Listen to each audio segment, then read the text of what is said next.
It's a really exciting thing. It's very different than the typical fireside tournaments in that it's more of kind of a casual, it's like a casual competitive scene. Absolutely. And who am I? I'm Tay Zonday. Yes. I'm pretty much the Hearthstone noob. I've played for a couple weeks. I love it. It's a great game. And I'm beside Fanatiq here, who is, you're a pro. I'm not a complete pro at Hearthstone yet. I'm definitely a pro gamer.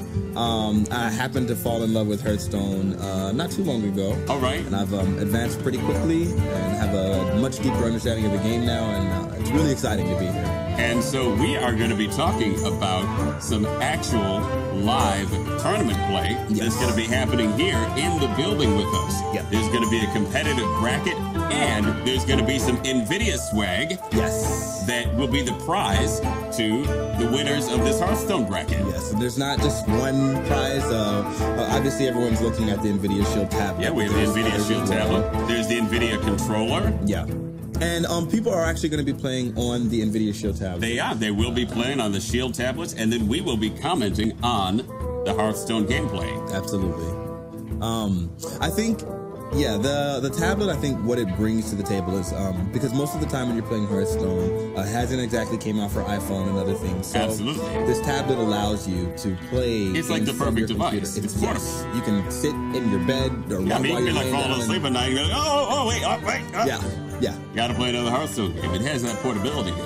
Absolutely. And that's why I really think, a lot of games like Hearthstone are becoming popular because they are perfect for the format of today's games. Yes, absolutely. And I'm going to do a total faux pas. I am so excited. I'm going to tweet this out. Because I respect it. And I'm going to post this on Facebook. I'm going to do this right now. Oh, good job. Hopefully some people will see that. And, I also have a smartphone, and I think I'll do the same thing. Yes. I'm putting this out on Twitter right now. Good job. There we go. That we are live at TwinGalaxiesLive.com.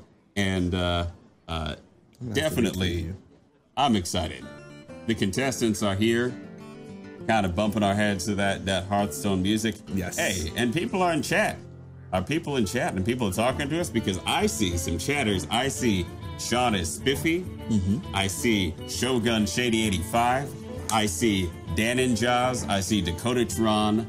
I see SMS Demiracle. Yes. Saying, what's up? And so, hey, what's up, Demiracle? SMS Demiracle. Yeah. It's like SMS really was like a miracle when it came along.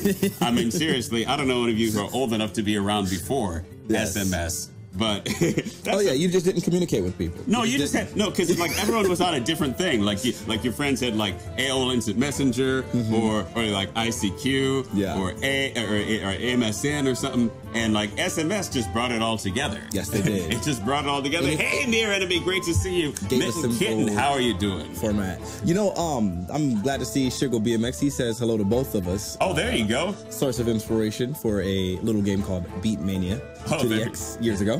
And Black Banana, oh my goodness! By that time, I throw the banana out. Yeah, it's gone bad. It's gone bad, but great to see you watching Black Banana.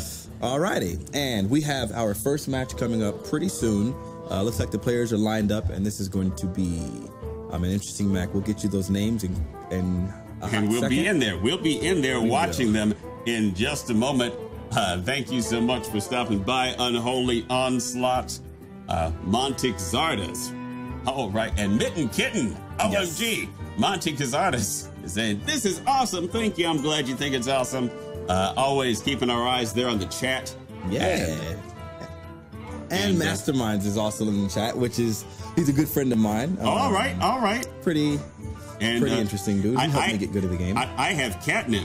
And he says, Fanatiq the Marble Master. All right, so your name precedes you. Fanatiq the Marble Master. Listen, I mean, if we're going to talk about names here. Okay, yeah. I mean, there's no one that's going to outshine Tay Zonday in this. I'm just saying. All right. But you got that Marvel thing going on, and now you're doing all the gaming. Yeah. But man, no, Catnip. Who is that? Catnip Master back up in the chat. Wow, this chat is moving so fast I can't even see the name. Yeah. Doesn't Catnip make cats a little bit like Isn't there a thing where it like makes them a little bit like loop? I've heard that. Yes. They become drunk with desire. Yeah, something like that with like catnip is like I guess they sell it because I had cats. I grew up with cats, and I think we tried that a little bit where you like kind of get like the catnip and you water it and you put it in the window and the sun shines on it and you try to like it. And very alluring. I think my cats were already crazy enough, though. They didn't need the catnip. It's too much. It was too much. They did not need any catnip. Yeah, that'd be a funny Hearthstone character. I think that's the next. That should be another next expansion. They start throwing in randoms in there. Yes, I throwing some randoms, some catnip. The catnip cat. There we go. You know what? They could make a card for that because they have some animals in there. What would the numbers be on that card? That sounds like maybe like a 2-3. the catnip cat. I mean, there's so many of those though. I mean, what would its skills be though? What could you do with a cat? What would you do with a catnip cat in Hearthstone? You put out your catnip cat. All of the enemy minions become allergic and lose 1 attack for the next turn. It's really, I actually have cat allergies. Oh, okay. I didn't as a kid. As a little kid, I loved them. It was my favorite animal for a while. And then I guess my mom became allergic, and then I became allergic afterwards. Oh man! But there's some. So it would be maybe it would be a delayed effect. Like you play the catnip card, and then next turn, all enemy minions have -1 attack. I have the best idea for this right now. Stay with me for a second. All right. Speaking of allergies, so when you play the catnip cat, what your opponent at the beginning of his turn has to sneeze out a card. So he throws away a card from his hand until he destroys that card. Has to sneeze a card out. That could be good or that could not be good. I mean, it could work against you. For Forever Player says he hates cats. Oh man. Well, I mean, listen, there's cat people. Yeah, they say that. There's cat people, there's dog people. I have people in my family like, I hate cats, don't like them at all. I'm a dog person. Okay, you're a dog person. I love dogs. Yeah, and not being allergic to them probably helps. Absolutely. If they don't trigger your allergies.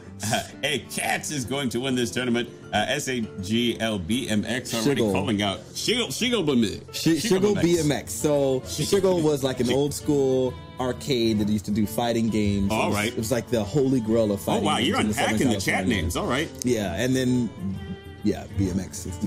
I was just thinking it was just kind of a funny name. Like, I mean, seriously, you walk up to you go to the DMV and be like, hey, my name is Shiggle BMX. Shiggle.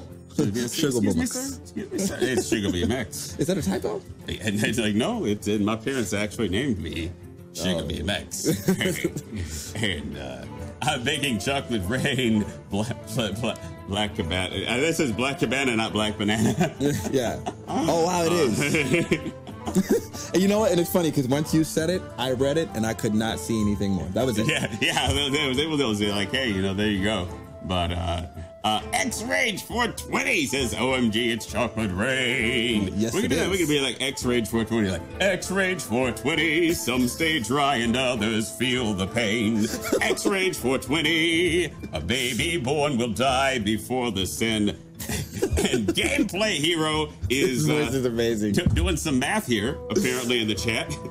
Oh, did you know that 420 plus 710 equals 1,130? Yeah. I hadn't thought of it. I'm still wondering what the significance of. Yeah, I don't know. I don't know what that is either. If I thought about it long enough, maybe I'd have kind of figured it out. But yeah. Everybody post what you have copied and paste into chat. Oh, Red Epieta trying to get a Control V, a Command V. I think the storm happening. So the interesting thing is, you obviously became really famous over that video. Do you ever get tired of people asking you for it, or is it still like? Oh, no, not at all. I mean, it's a calling card. People, I mean, it's flattering. Mm-hmm. It's all good. Yes, it's all good, and it is so amazing to have everybody watching tonight. Absolutely. Thank you very much for watching this. We are going to have some fantastic Hearthstone action. Absolutely, it is definitely on the way. And deity of deceit.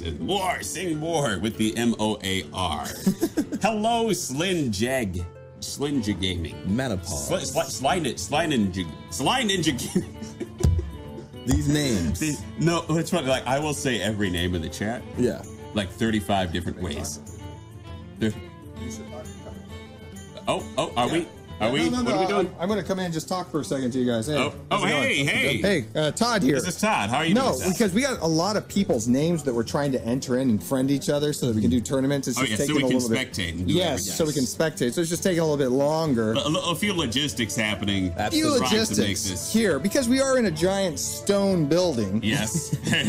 You should see the rest of this. You know, there's like a king's throne. Yeah, as you can see, a giant stone building. But we got our two players. They're queued up. They're going to be playing in a few minutes. You guys are going to watch. You're going to learn. Yes. And I'm going to be schooled. I think we're both going to learn in this scenario. And we've got some amazing products that we're giving out too for the prizes. Like we got the Shield tablet, we got the Shield controller, we got the Shield with the little screen. The little screen. Little screen. Yes. Stay at home. Makes me so happy. Absolutely. So just hang in there, guys. We'll be right back with you in a few minutes. You guys just keep doing what you're doing. Absolutely. This is like the first time you guys have met, right? This is like worlds colliding. Yeah, you know, this is pretty cool. All right, hang in. I'll be right with you guys. All right. I want to point out, so I did a show with Twin Galaxies before. It was called the Infinite Crisis Experience. All right. And it was a really good show. We played Infinite Crisis, which is like a DC MOBA, similar to League of Legends, but unique in its own way. All right. And the prize, we had to have a specific win-loss ratio. Yeah. And the prize for platinum, which was the highest ratio you could get, would have been the Shield tablet. Oh, all right. So NVIDIA just kind of getting on everything. Yes, they are. Thank you to NVIDIA. I mean, it's good product, so it's important that they put their names out there. Absolutely. Unfortunately, we did not win. Oh, there you go. Because we happen to have a few what we would call dedicated ankle weights. On the team, and they were holding us back a little bit, but it was okay. Wait, are we ready? It works out. Are we ready for some? That should be a Hearthstone card, the dedicated ankle weight. Absolutely. Like, what is that? That is like, does that cost negative mana? It should be. It should be. It should be. Subtract one. You know what? There are no cards that subtract mana from your opponent. No, because if you play, what is the portal? Where you draw a card, like sometimes you'll get like 0, but it won't ever go below 0. Right. Yeah. No, but there's overload, of course. There's overload in the shaman. It's kind of like subtracting. It's kind of like subtracting the mana. That's what it would be. Oh wait. Are we entering a game? We are entering a game. Lo and behold. And and Astrogation. Oh my goodness. Okay. And getting rid of the high cost card there. Astrogation is Astrogation here? I'm missing something. How do you? Oh, you have an Alex over there. And so we have a Violet teacher trying to Astrogation, still trying to choose, still trying to decide what they're going to keep. And here we are. Oh, that's unfortunate. Astrogation without the coin and. I think we have the names back. I think Adam is on the left. Okay, Adam K. Well, we know Adam K has the coin, and so this we're presuming. It is okay. Maybe okay. Anyway, so in any case, both players kind of not doing much. Yes. And Astrogation starting with the second turn. Yes, using the skill. Going for the face. It's unfortunate that the warrior, he started with Ragnaros in his hand. It's just something that happens, turn 8, so you're not going to be able to use that card early. Wasn't really the best draw. No, it's just unlucky. But it'll help later in the game, though. Absolutely. And sometimes you're so happy to have it in your hand so that you're not waiting to try to top deck it to try to have it. Adam K putting out the Armor Smith. Whenever a friendly minion takes damage, gain 1 armor. So, hey, that could get out of hand in some situations. Specifically because the warrior has so much armor. And then Astrogen going for that with the hero weapon there. And let's see. Astrogen, Astrogation, pardon me. Astrogation is the main player. This one. Okay. All right. And then Adam K would be that one here. All right. We're getting some clarification on which player is on which screen. Absolutely. So that hopefully we can cast. That's one of those details that does actually help. And definitely Astrogation's minion just being taken out by Adam K. Right. So, okay, Astro's Drake. I'm not exactly sure what deck Astrogation is running yet. Oh, the warrior already has a Baron River there. He seems really unlucky. He's drawn an 8 and a 7. Yeah, that's those good details. Yeah. All right, and we have Adam K pulling, considering putting out the Cruel Taskmaster with the Battle Cry, doing 1 damage. And execute. There's that deadly combo. That's why that card is so particularly valuable for warrior, because you can get rid of any card with it. Wow. But I feel like there's better choices that you could use that for, but I guess he just wanted to make sure that he maintained the early dominance. Yeah, and Adam K is keeping the dominance despite some pretty bad draws at the start of the game. You know, there's definitely keeping some board control. Yes. And we'll see what is Astrogation's response going to be to try and get that board control back. Both heroes have taken a little bit of damage, but that hasn't come into play a whole lot yet. Right. And I think, you know, he did good. He used a sprint, preparation sprint, which lets you be able to perform that combo at, you know, turn 4. Yeah, and of course, you know, I would predict Adam K is going to go all face here. What else can he do with the minions? And I think he's kind of trying to decide what he's going to put out on the board. Now, does he have to worry about any board clearing attacks as the rogue? Well, rogues have Blade Flurry, and that's good. It does AoE damage, area of effect damage to all minions. All right. All enemy minions rather, but it destroys your weapon at the same time. All right. He also, they have saps to send the enemy back. All right. But at this point, I don't see him doing that. He doesn't have a weapon. He can always use his hero power, which would give him 1 attack and allow that to do. Yeah, that could happen. That could definitely happen. But yeah, it's too early for that. So I'm expecting. So it's 6 mana. What is the best thing Astrogation can do now to try and get this board control back? And just as I was saying that, he now has the weapon, so he can destroy everything on the board. Oh, all right. Now I'm a noob. How does that happen that he would destroy everything on the board? Because I'm not seeing that. He didn't have the card, and that's the first card. If you can mouse to that very first card right there, it is Blade Flurry. What it does is it destroys your weapon and deals this damage to all enemies. Oh. Yes. Ooh. Okay. So that could be a board clearing move if it's coming up from Astrogation. Absolutely. And that might be why Adam K is a little bit reluctant to put all of his minions out there corresponding with his mana. Doesn't have a whole lot to put out there either. And also, sometimes you're a little hesitant to put more than 3 minions because of mind control tech. Oh, yeah, that's true. That's true. And that card, I didn't respect it for so long until it lost me a game. And you're like, wait, that actually makes it. If it picks the right one, because it's random, right? Yes. But if it picks the wrong one for you, all right, Astrogation finally getting an Azure Drake out there on the field, going straight for the face with the hero. And there's the Blade Fury. There's the Blade Fury. And see, sometimes clearing the board. Looks like that's clearing the board. There's plenty of situations where I get greedy. In that situation, I probably would have done the SI7 agent, which will, if in a combo, it does 2 damage. All right. So Rogue's whole gameplay is revolving around a combo. They need to play 1 card first, and then when they play the next card, and hope that they draw well enough to get those combos. Yes. That are game-winning combos. Right. And so he did instead decide to clear everything, which I can understand as well. But the later the game goes, I feel the more it's in the Warriors' favor. Because they have so much late game dominance. Late game dominance. So, you know, the Rogue, it's kind of like it's a little bit of pickle, and we're already at 7 mana. Right. So we're going to start seeing some of that dominance here on the part of the Warrior. And as we see, we have Baron Gordon. At the end of your turn, deal 2 damage to all other creatures. Absolutely.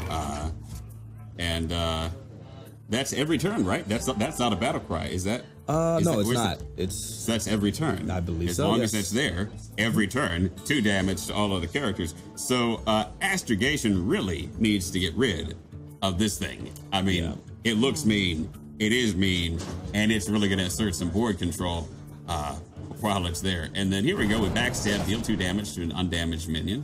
All right, start with the backstab. Fan of Knives, deal 1 damage to all minions. Wow, going through a lot of cards to try and get rid of this. SI7 agent. And that's good, because it gets rid of the card. He gets another minion on the field for a little bit more board control.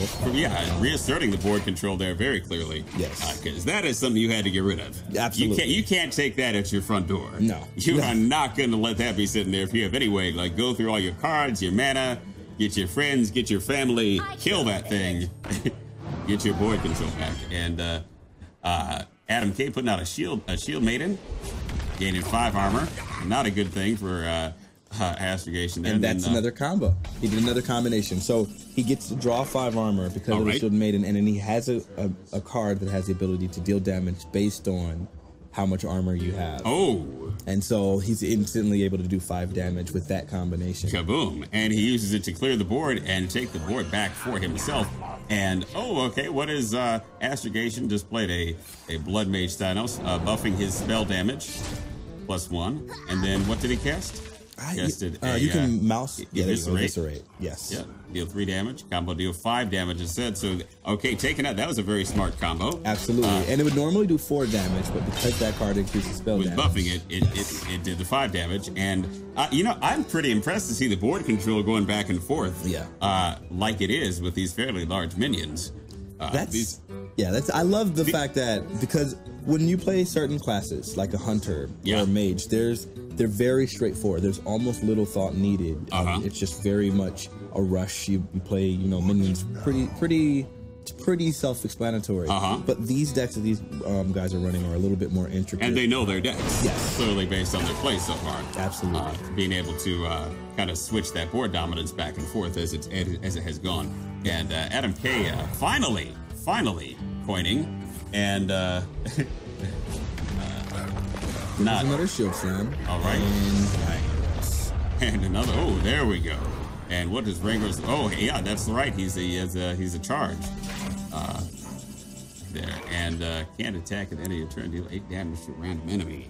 Now, well, it's not very random if there are no minions on the board, absolutely. Is it? That's guaranteed 8 to the face. Now, that's what I was thinking. Probably Ragnaros. The only thing is, I'm wondering if he'll sap or not. And it'll be interesting to see where the damage goes. Sabotage. That's a new card from this expansion, and it allows him to destroy a weapon. And if it's in combo, then he can destroy their weapon and the minion. I mean, it destroys the minion, and in combo, it'll destroy the minion and their weapon. Wow. And so, and then here comes the big game hunter. Yes. Adam K, the big game hunter, taking out the Ragnaros, the Fire Lord, and putting out a Sludge Belcher. Yeah. And Big Game Hunter has increased in value so much, specifically because of this card right here, Dr. Balance. And Dr. Boom. I call it Dr. Balance because, I stole that from Adam K, who's playing now. But yeah, that card, it's so dominant, and Big Game Hunter became meta specifically to counter that card. There you go. It has other benefits as well, but also just destroyed the Ragnarok, but it's so very valuable. And so what is Astrogation's best response in this situation? I mean, it's hard to not play Dr. Boom. Yes, I've found. I mean, when you can play Dr. Boom, how often is it not a time for Dr. Boom? Right. Based on what else is in this hand. Well, let's see. The warrior doesn't have that many cards in his hand. I was going to say he might... Oh, there goes Dr. Boom. Let's see. He still has the mana for Blade Flurry, so if he did, it would give him 3... And he's going to do it. He's going to Deadly Poison, and he's going to Blade Flurry, and he's going to do 3 damage AoE, which I thought pretty good play. There you go. Now he has pretty good board control. And remember, those bombs, they can hit any enemy. Absolutely. So there's some, and of course, the Sludge Belcher transforms into what, a 1/2 after you kill it. So, and he's putting out another Sludge Belcher to try and, which is a good move at this point if you have 12 health. Absolutely. And you have that other taunt to put out there. Now, the question is Astrogation going to be able to get rid of the Sludge Belchers and actually do some damage? There's a possibility if the math works right. Well, actually, he can almost guarantee it because he can sap the 3/5 Sludge Belcher. All right. Which will remove him from the board. All right. And then he can run one of the... well, he already killed it. Oh, thank you, Lady Monkey. I'm looking at the chat. I appreciate that. And so... Did he just execute that? Yep. That's execute. So destroy damage enemy minion, and then Dr. Boom. So he executed Dr. Boom, and he's going straight for the face. It's becoming a very face-oriented thing here. Now he can backstab. He can backstab the 1/2. All right. And then he can eviscerate the Sludge Belcher and run one of the bombs. Yes, one of the bombs. What are they called? I don't know, the boom babies. Yeah. We'll call them boom babies. Boom babies. The boom bots. Boom bots. That's what they're called. Boom bots. I like boom baby better. Yeah. Like, I'm a boom baby. I'm gonna explode all over your face. Oh. Boom baby, boom. That just happened. It just happened. This is like boom baby, boom. Kind of cute little. Oh, there we go. And oh, there we go. Okay. Didn't get too lucky on that damage. Just 1 to 4 damage. Right. And, but now he gets to completely clear the board. Now, this warrior is only in a top deck situation. He can only play specific cards as they arrive. As they arrive. Now, the card that he just drew is Alexstrasza. Now, this is really pivotal. He has the option of playing it now or waiting. He chose to wait, which I think is actually the smartest here, because Alexstrasza gives any champion 15 health when you play the card. Oh, and so it would be better for Astrogation to be playing, not knowing that he just drew that. Yes. Thinking that he has lethal, and then kabada-boom. You don't have lethal. You thought you had lethal. You thought you had it, but you thought you ready. had it, but you do not have it. Now, the other interesting thing is that it's a battle cry. So if the rogue's answer to Alexstrasza would be the sap, then you could reapply that 15 buff to yourself, but it's not a good thing. So this is looking like it's very much. This is not in favor of Astrogation at all. Not right now. It's not looking like that. And we only know that because we have the omniscient ability to spectate both sides. Sorry, X. Thank you very much. That's a nice thing to say. Huckleberry 1865. How are you doing? Gameplay hero. Can we have the tablet now? The NVIDIA tablet's very popular. Yes, it is. People ask you for them. Rightfully so. It does more than just, allow you to play video games. You can actually stream a PC game to the tablet and then play it on your TV. Absolutely. Absolutely. You can interface that way. And Astrogation just roping, not sure what to do. Throwing some spells out there, and there we go. He elected to save his hero power and not use his weapon. No, what was interesting is he put this out after he cast the knife spell, didn't he? Well, yes, because the knife, he didn't have that card originally. Oh, okay, that's right. Oh, duh, he drew it right there. That's there is a sequence of events there that is actually very important to what happened. Yeah, this is looking pretty bad. Yeah, this is not looking good for Astrogation. Yeah, because Adam K, now he's debating to play Alexstrasza or to play the charge card. I bring life. Oh, and he did it. There we go. He did it. I would have done things differently, but yeah, that was an interesting play because he didn't overall get a huge boost. He has only 3 health there, but it's not dramatically changing the lethal numbers in terms of where he's at. But now this is interesting. He sapped the card. All right. But then anything he does damage-wise, he'll be able to heal back up with that same card again. Mm-hmm. Interesting. That is an interesting choice. So, and it would seem to me to be only a choice if you think you have close to lethal in this situation. Right. Now, putting the card back in Adam K's hand. This is looking pretty dangerous because that card, Tinkertown's Sharp Sword Oil, I believe, or Tinker's Sharp Sword Oil, you buff both your weapon and your and a minion. Oh wow! Yes. +3 attack, so they both have +3. But it has to be in a combo. But he can do that after a sap. Interesting. And so I think this is it. This could be it.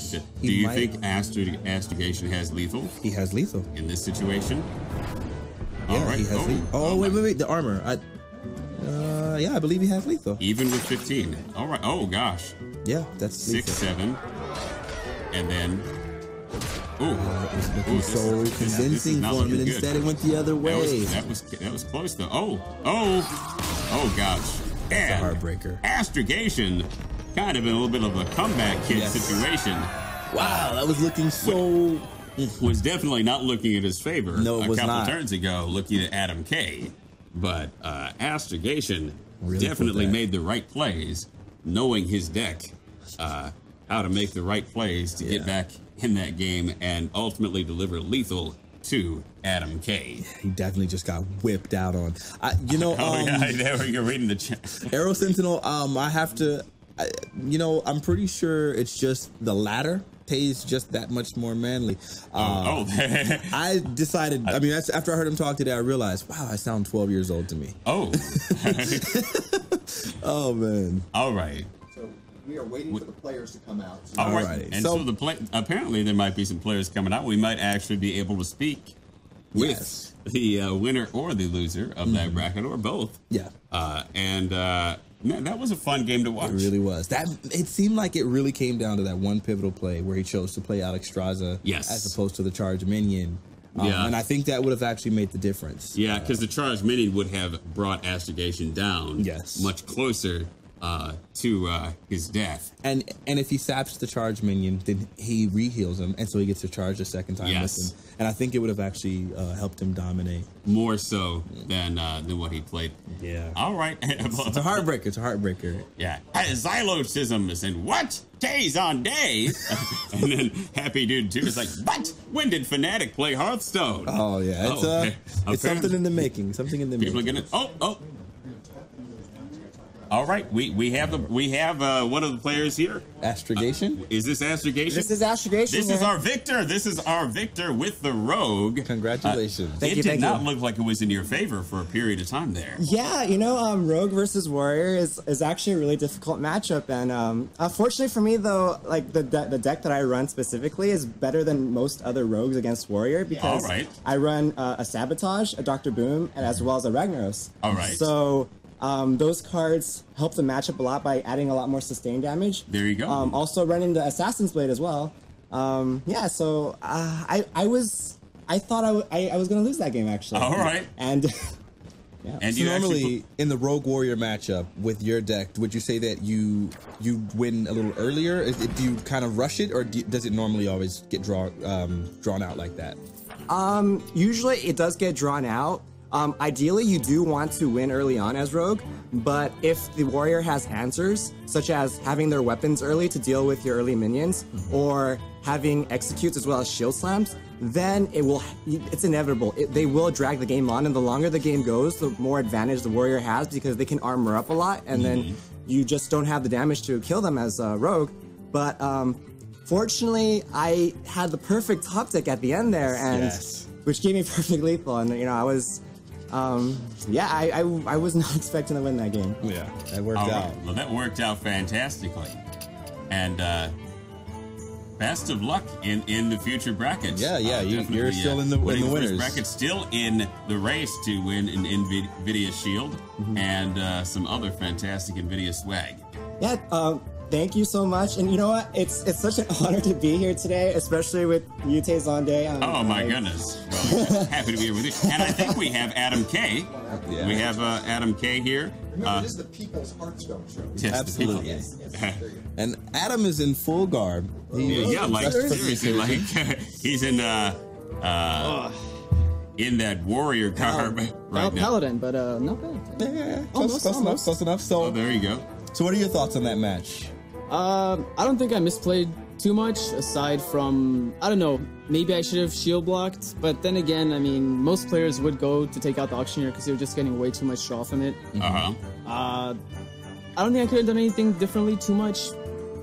Yeah, it just came down to top decks at that point. That was what I was gonna say. He did. It was a really good match, though. I mean, he played everything flawlessly. All the damage was perfect, spot on. So there was one thing, us having a little bit of insight, being able to see both hands. There was a point when you played Alexstrasza, and you did that instead of I can't remember the card's name. It has charge and it enrages. Oh, Gromash? Gromash. There we go. Yes. Right. And that was the only decision where I didn't know how it was going to play out either way. Do you wish you had maybe done that the opposite instead? No, the reason with Gromash is I was waiting for anything that did 1 damage to my own minion. That's basically the lethal that warriors go for with Gromash most of the time. And I didn't get that card, unfortunately. I was waiting for another Taskmaster, maybe a Whirlwind, just anything that'll do 1 damage to it so I can enrage it. Sometimes it just doesn't happen. I didn't top deck it, and lost. Well, you're still in there. You still have more to do. All right. Pleasure to meet you. Fantastic game. Absolutely. To battle. To battle. So now we have the brackets in front of us, and so we can see the next upcoming matches. So let's see. We have Astrogation was versus IMI, and now we have Deer Right, versus Jedi Consular. And D-Rar and Jedi Consular. Okay. And Jeff Katz is, I guess he got a bye in this tournament. It was a 5-man bracket, and so he's going to play the winner of those two. Now, we've already heard from Sugar BMX, he already predicted that Jeff Katz is going to win this. Oh, yeah, we heard that. We heard someone say Katz is going all the way. Absolutely. And the bracket gods have already shined on him and given him a bye in his first round. So it's already looking good. He only has to win, I believe, 3 matches to win this tournament. It could happen. It could happen. I'm looking forward to it. All right. So... And D-Rar and the other player is ready. Mm-hmm. And so we are about to go into the second game. Absolutely.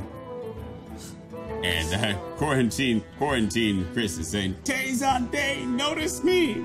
Notice me, Tay. He's in the chat. Yeah. Shibble Tim, how are you doing tonight?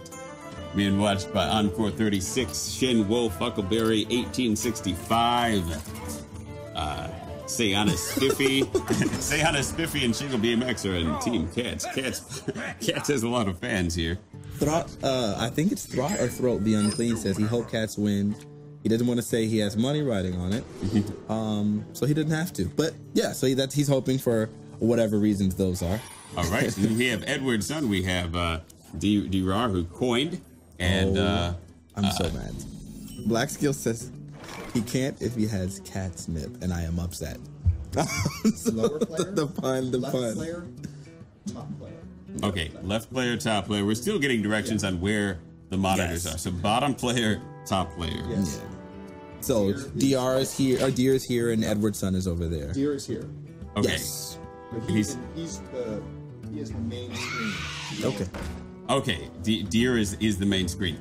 All right. And, okay, we're still kind of figuring out, we're still ironing out the config of casting these. And so both players, what are we doing? We have,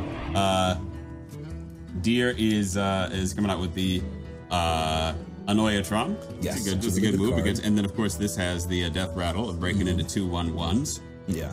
There's no way Hunters would ever not run Haunted Creeper. For both the Death Rattle and the Beast quality. It's just too valuable. It synergizes with other beasts fairly cheaply. Mm-hmm. That's interesting.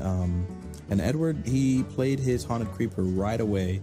All right, and then and of course silencing the Anoyatron. That's nice to have if you're facing a taunt to be able to silence it.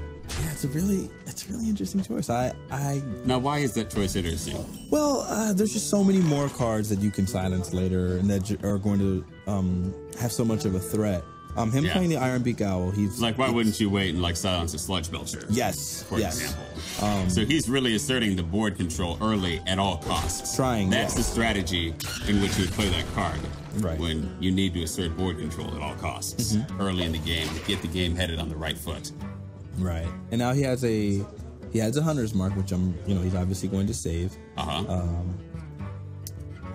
And what does the Hunter's Mark do? Hunter's Mark lowers the health of any singular minion to 1. Oh.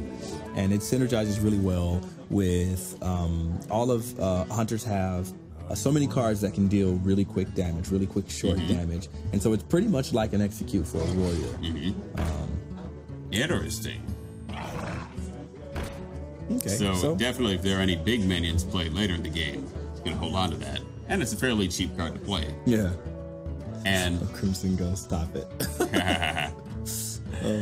And so definitely looks like Edwardson is having some superior ward control. Absolutely. At this juncture. And that's what you can expect with a Hunter. They play lower cost minions and expect to kind of dominate the game early.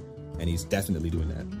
And that would again play in the strategy of board control at all costs, which is why he would silence a fairly low value Anoyatron in order to achieve that objective. And he's already gone for the face a fair amount. Earthshock is such a brilliant card in that it silences a minion and then deals 1 damage to it in that order. So if something has a death rattle, you can immediately remove that. Or if something has a divine shield with 1 health, you can do that as well. Ooh, so it's starting to talk dirty. I saw the I will hunt you down taunt. Yes. From Edwardson. And you love that. DR saying thank you.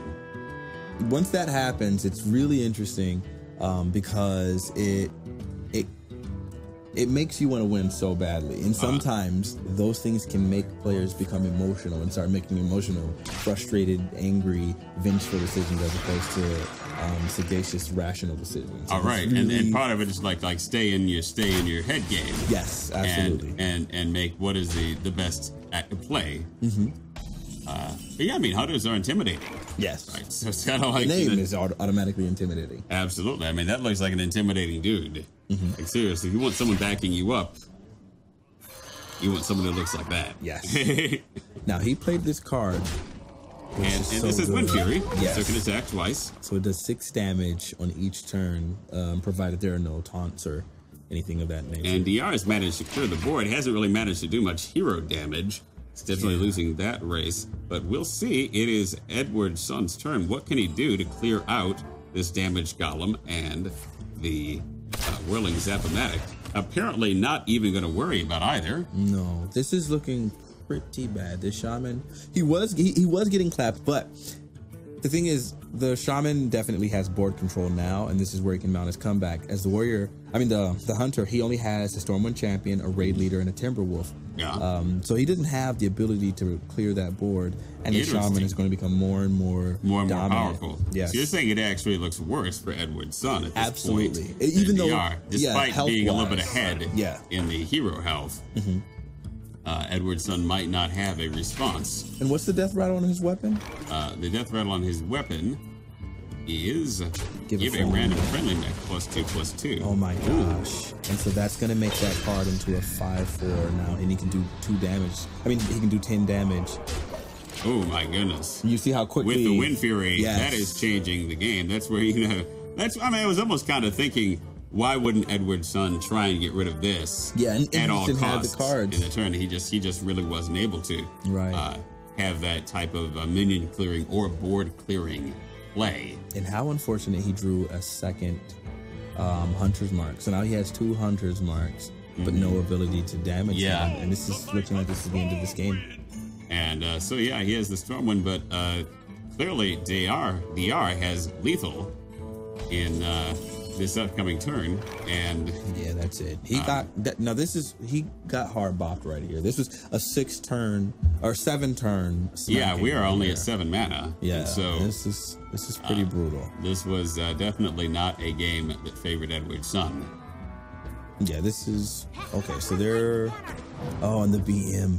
He has to play the other one. Oh Lord. The BM. Oh, just for fun. Oh, no. Just for fun. I have to concede in this situation. I refuse to watch your movie. You know what I'm saying? I'm out of there. The second I recognize. Oh. Did he feel bad? What? He didn't kill him. He didn't. No, he didn't. Now see, this is some confidence here. Now I would love for Edwardson to come back. Yes, after the cockiness shown by DR. The saying like, I can even give you mercy. That hurts. Oh, it hurts. Miss Lethal. Yeah, the chat is going, what are you doing? Shin Wolf. Shin Wolf is blaming like I'm playing. I'm not playing. Tay is new to the game. Okay, well, hey, I am. This is so hard. This hurts. This hurts. You want Edwardson to come back now. I do. Find a way to get back in this after taking that type of BM. Oh gosh, yeah, he just really drew kind of poorly here too. You know what? Did not get the best. Actually, I specifically remember someone saying, "I will hunt you down." He did. He did. Edwardson was doing that taunt earlier. Yes, he did. He started that. And DR just said, "Thank you. Mm-hmm. You can hunt me down all you want." Absolutely. Hunt me down any day of the week. Mm-hmm. And apparently Edwardson took him up on that. Absolutely. And he hit him with that. Handled that, don't say about it, see about it. Absolutely. As they say in some circles. And definitely, Oh, Dakotexron in the chat saying, these guys are a joke. I'm watching, and these guys are a joke. I'm in the chat. But we're having a fantastic time.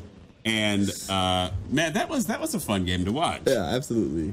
And definitely, oh my gosh, gameplay here. Have I won the tablets yet? No, but we are definitely going to be having that NVIDIA swag. Yeah. And with the Shield tablet and Shield controller, and they will go to the winners of the brackets when we see how these brackets. Yeah. That was such a great way of dealing with the troll. It's amazing. Bro Sentinels be like, say, please stick to your main voice. It's like that was the chat's voice. Oh, do we have the players here?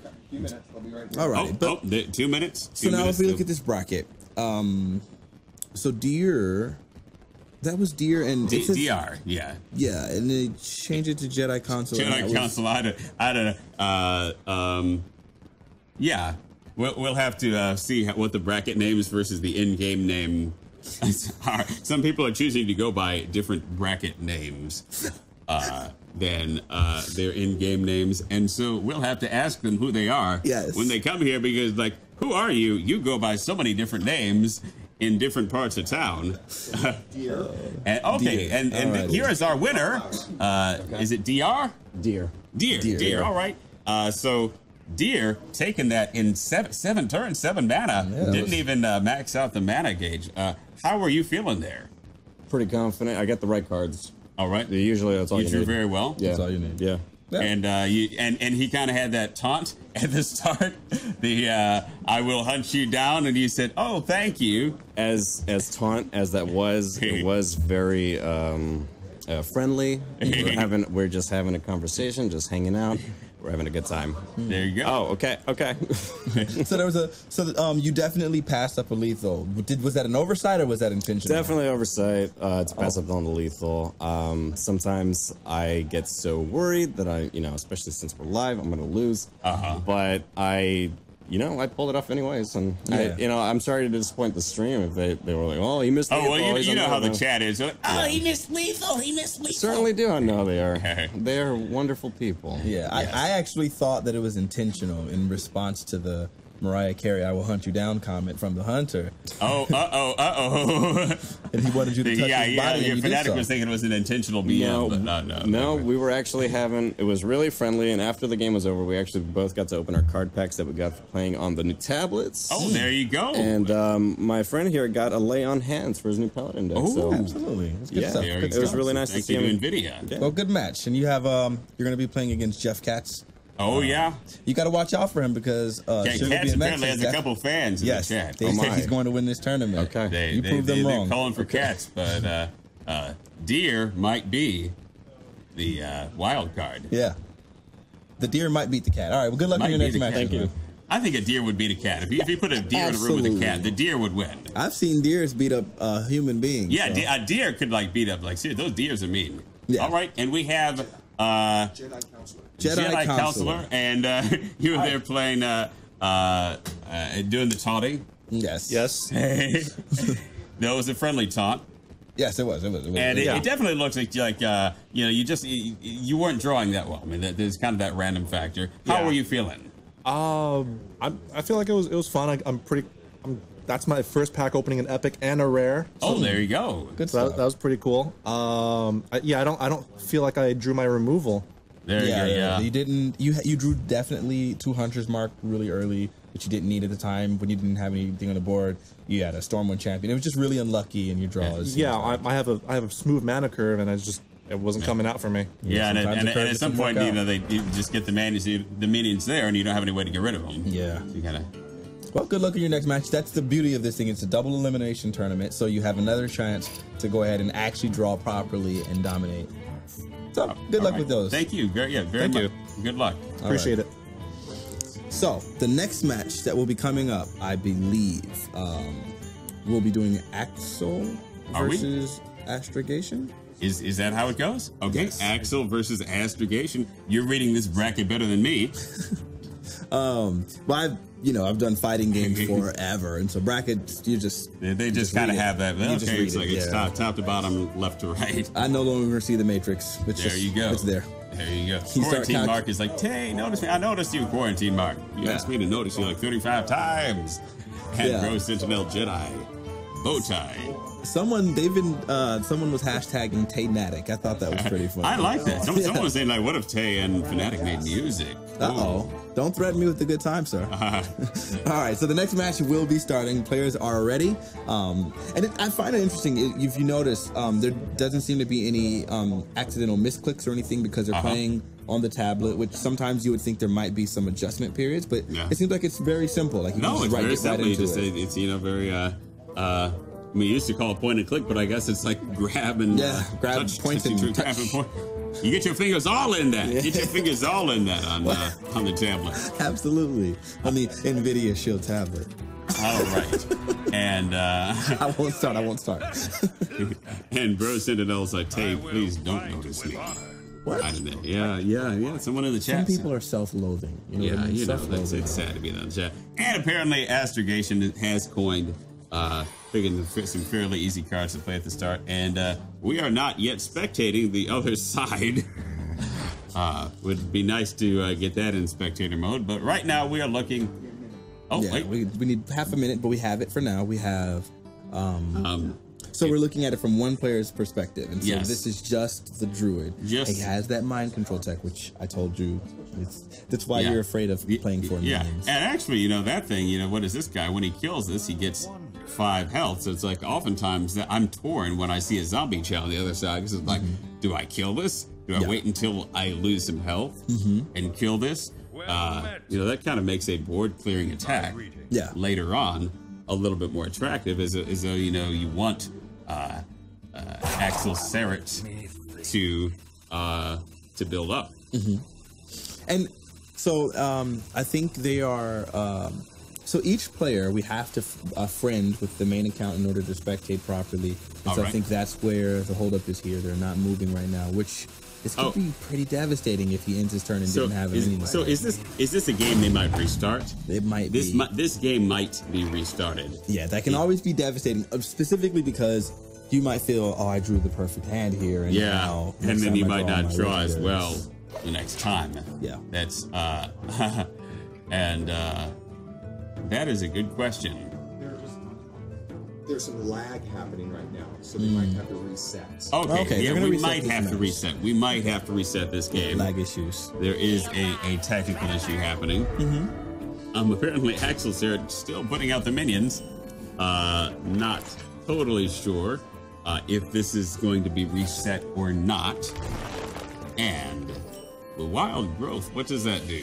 So wild growth increases you gain an empty mana crystal. So it allows you essentially to skip a turn. So it's basically a coin. But it's an empty mana crystal. And it costs it's empty. Okay, so it moves you ahead in the turn race. So on your third turn, so it's permanent like that. Yes. Your third turn, you'd have 4 mana. Fourth turn, you'd have 5th mana, or 5, etc. Right. And now, or if you don't get the coin, then that just means you have the normal amount of mana. Right. For that turn. And this is so devastating. Now, what he's done, he uses coin, he uses Innervate, and he got to use Dr. Boom at turn 4. I didn't even see that coming. That is wow. Yeah, you don't see that a lot. No, you don't. Dr. Boom turn 4. Yeah, that's rough. That is a tough situation. And what's also evil about this is that he has the mind control tech, so he can even steal a minion. I'm not sure he would want to do so here because there are some bad minions out there. You might swipe. Never mind. That is the go-to play. Yeah. You've read Astrogation's mind. I can't imagine. You can't imagine him playing anything else at this point. Some close jabby. I can see the comments. Absolutely. That was the reason why I was saying it wasn't good, because you might draw the 1/1, or you could even draw the zombie chow. And you never really know what you're gonna get. Yeah, I disagree with that decision, man. It's interesting to use Dr. Boom, the boombox. Yes. Completely got rid of the Divine Shield, and then it happened to hit the same minion. So that was really good RNG there. But there we go. That got a little bit luckier. And then using hero power to buff the hero, take out That minion there. Use Dr. Boom to take that out, and then the zombie chow is still there. I'm surprised he didn't kill the zombie chow, because at this point you would think he could use that death rattle. Well, yeah, but the thing is, you can kind of look at it like that health is there. It's going to be there at your own leisure whenever you decide to use it. And as long as your opponent does not have lethal, it's not a situation that needs to be resolved immediately if you're going to clear the board at some point anyway. Absolutely. And it will resolve itself when that minion dies. Yeah. And now we are kind of in a wait to see what Axel puts out. And he puts out a knife juggler, which of course, does the 1 damage to the hero when he deploys the shielded mini-bot. Now, I can't imagine this not being a swipe moment.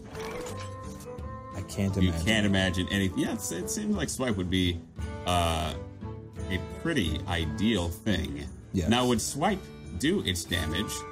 It'll just get rid of the divine shield. Would it just get rid of the divine shield? All right.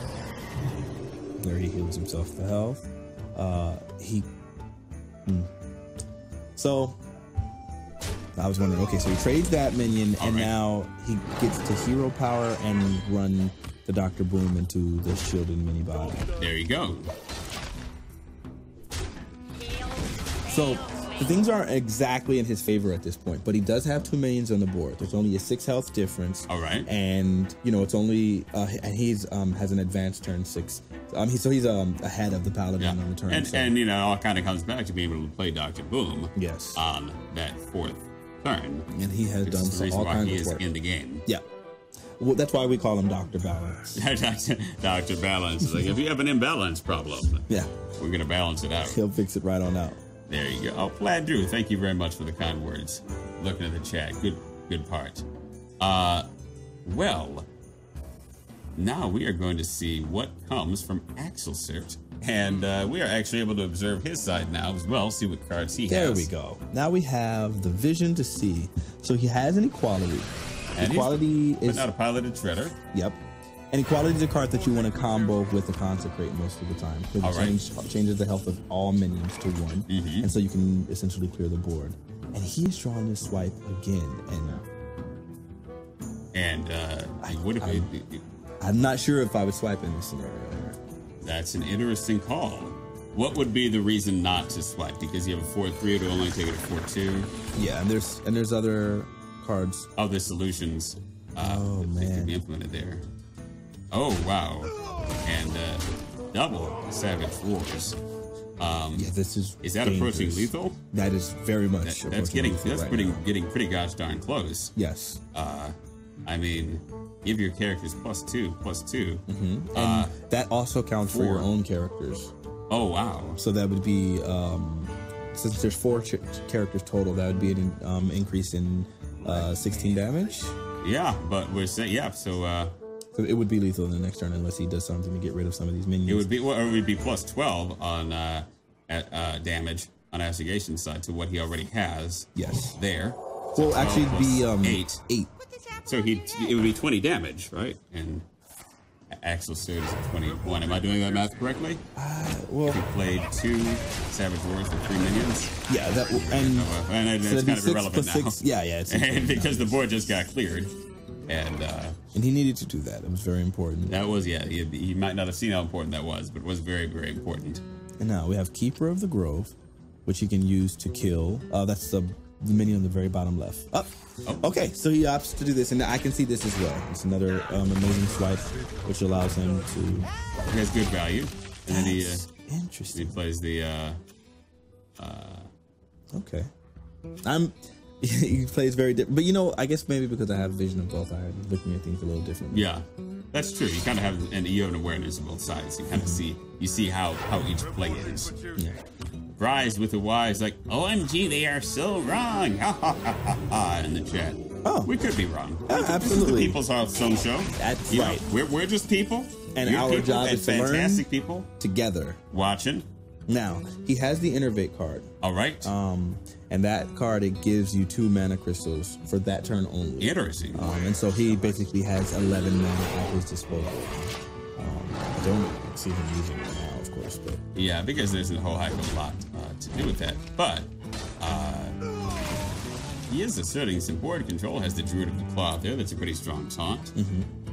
And it's really good to have it now while the warrior has that for one weapon. There you go. Because it almost incentivizes him to use it on that Druid of the Claw. As opposed to the face. Yes. And that's good. And because you're damaging him, even though he's having to he gets rid of the minion. Yeah. But that card, it'll only deal basically 2 damage because it heals for 2 damage before it attacks. And then Axel here has Defender of Argus. What is it? That taunts what's next to it, correct? Yes. But he also has a Hogger. Yes. And now that could be an interesting combination. And he has. Can you mouse over the Hogger really? No, I can't mouse over that. Well, we'll see. We'll fix that. We'll fix that next week. It's a legendary, and it's so it's still a very close game. There you go. At the end of your turn, summon a 2/2 node with taunt. So there will always be a taunt on the board. He can play the Defender of Argus on what survives and taunt it. Yeah. And so Astrogation, go to Force of Nature. That's interesting. So is he going to go? Probably going to take out that taunt. Is this lethal? Well, the taunt. Yeah, we'll see. We'll see. Oh yes. Gosh, I think it is. Oh gosh, oh gosh. This is not looking good at all. Wow, that is brutal. This is pretty brutal. This is not going to be good at all for Axel here. And Astrogation, just hoarding onto those savage roars. And that's so using them brutal. at the end. And Fanatiq. Apparently, people still surprised that he plays Hearthstone. Fanatiq, I haven't streamed it very often. And we do it for the people's Hearthstone absolutely. show. That's the good thing about this show. We all learn Twin Galaxies together. Live, and that was a game. It changed. It got out of hand quickly. Yes, it did. Yeah, it got out of hand in about 2 or 3 turns there. And I can imagine there's a lot of sleuths inside of the chat right now that knew the turn before because I didn't see it. Absolutely. Even with having vision. So that's why this show is so good, is that we all get to learn together. So some people that probably didn't see it, as well as as neither of us did. And so we all learned. This is really... And Arcus is saying Druid is the strongest class at the moment in chat. Do you agree with that? I'm pretty sure that's verifiable information. I'm not positive, actually. I haven't actually looked. But I would imagine they're really good because they have so many different ways you can play them. And you can play the mill deck, which is where you basically get rid of cards. So they're very versatile. I can see that. So here we have Astrogation. All right. Coming out again. And it's good to be back here between you guys. Absolutely. Another victory. Very solid. Now, you used a different deck there. You didn't use your rogue deck. No, I picked Druid this time. For me, I didn't know anything about my opponent, so Druid for me is a really solid pick, knowing nothing. The first game, the reason I picked Rogue was because we actually had a little bit of a conversation before the game started. So you're profiling him. The opponent profiling. Yeah, I think you're my friend, but hey, hold on. So yeah, given that I didn't talk to him at all, I decided, hey, Druid's a pretty solid pick. And so that's what I went with. Nice. Awesome. That double Savage War combo is pretty deadly. It's brutal. Right. Yeah, and it really comes out of nowhere. and completely changes the game. All right. And so do we also have... So congratulations on that win. Congratulations. Still advancing towards that NVIDIA swag. Absolutely. Yeah, boy. Are you excited for that? The NVIDIA controller. All right. And we have here, is it Axel? Yeah, Axel. All right. Yep.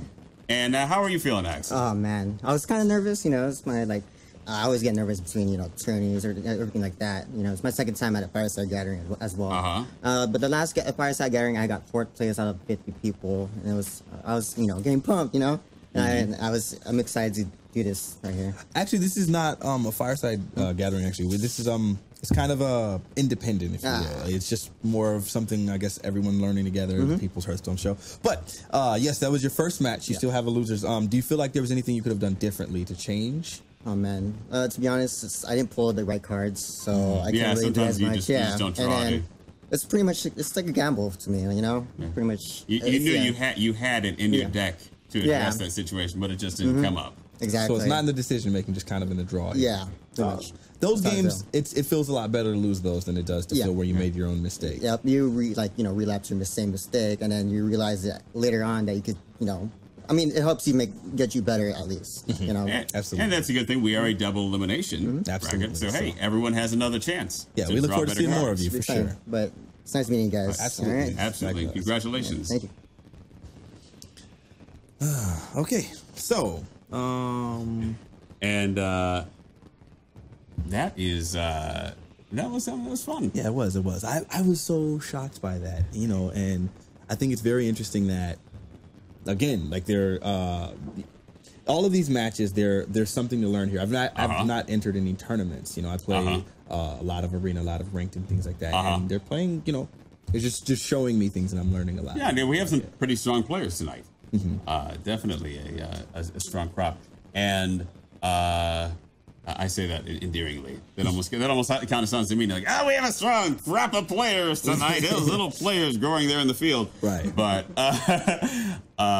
sorry, said, Tay, take a breath away from the mic in chat. Should I do this? Can you do this one time tonight? Absolutely. One time. I'm going to move away from the mic to breathe. Yeah. One time. Okay, get out your phones. Get on your tablets, record the screen at twingalaxieslive.com. I'm going to do this one time tonight. We're going to do it. I moved away from the mic to breathe. All right. So much went right there. And we have people screaming out in the chat for Team Katz. Absolutely. We expect it. There's a lot of win there. You know where else there's a lot of win? All right. In the NVIDIA Shield tablet that I'm holding in my hands right now. It's an amazing product. It's one of the things that they'll be trying to win.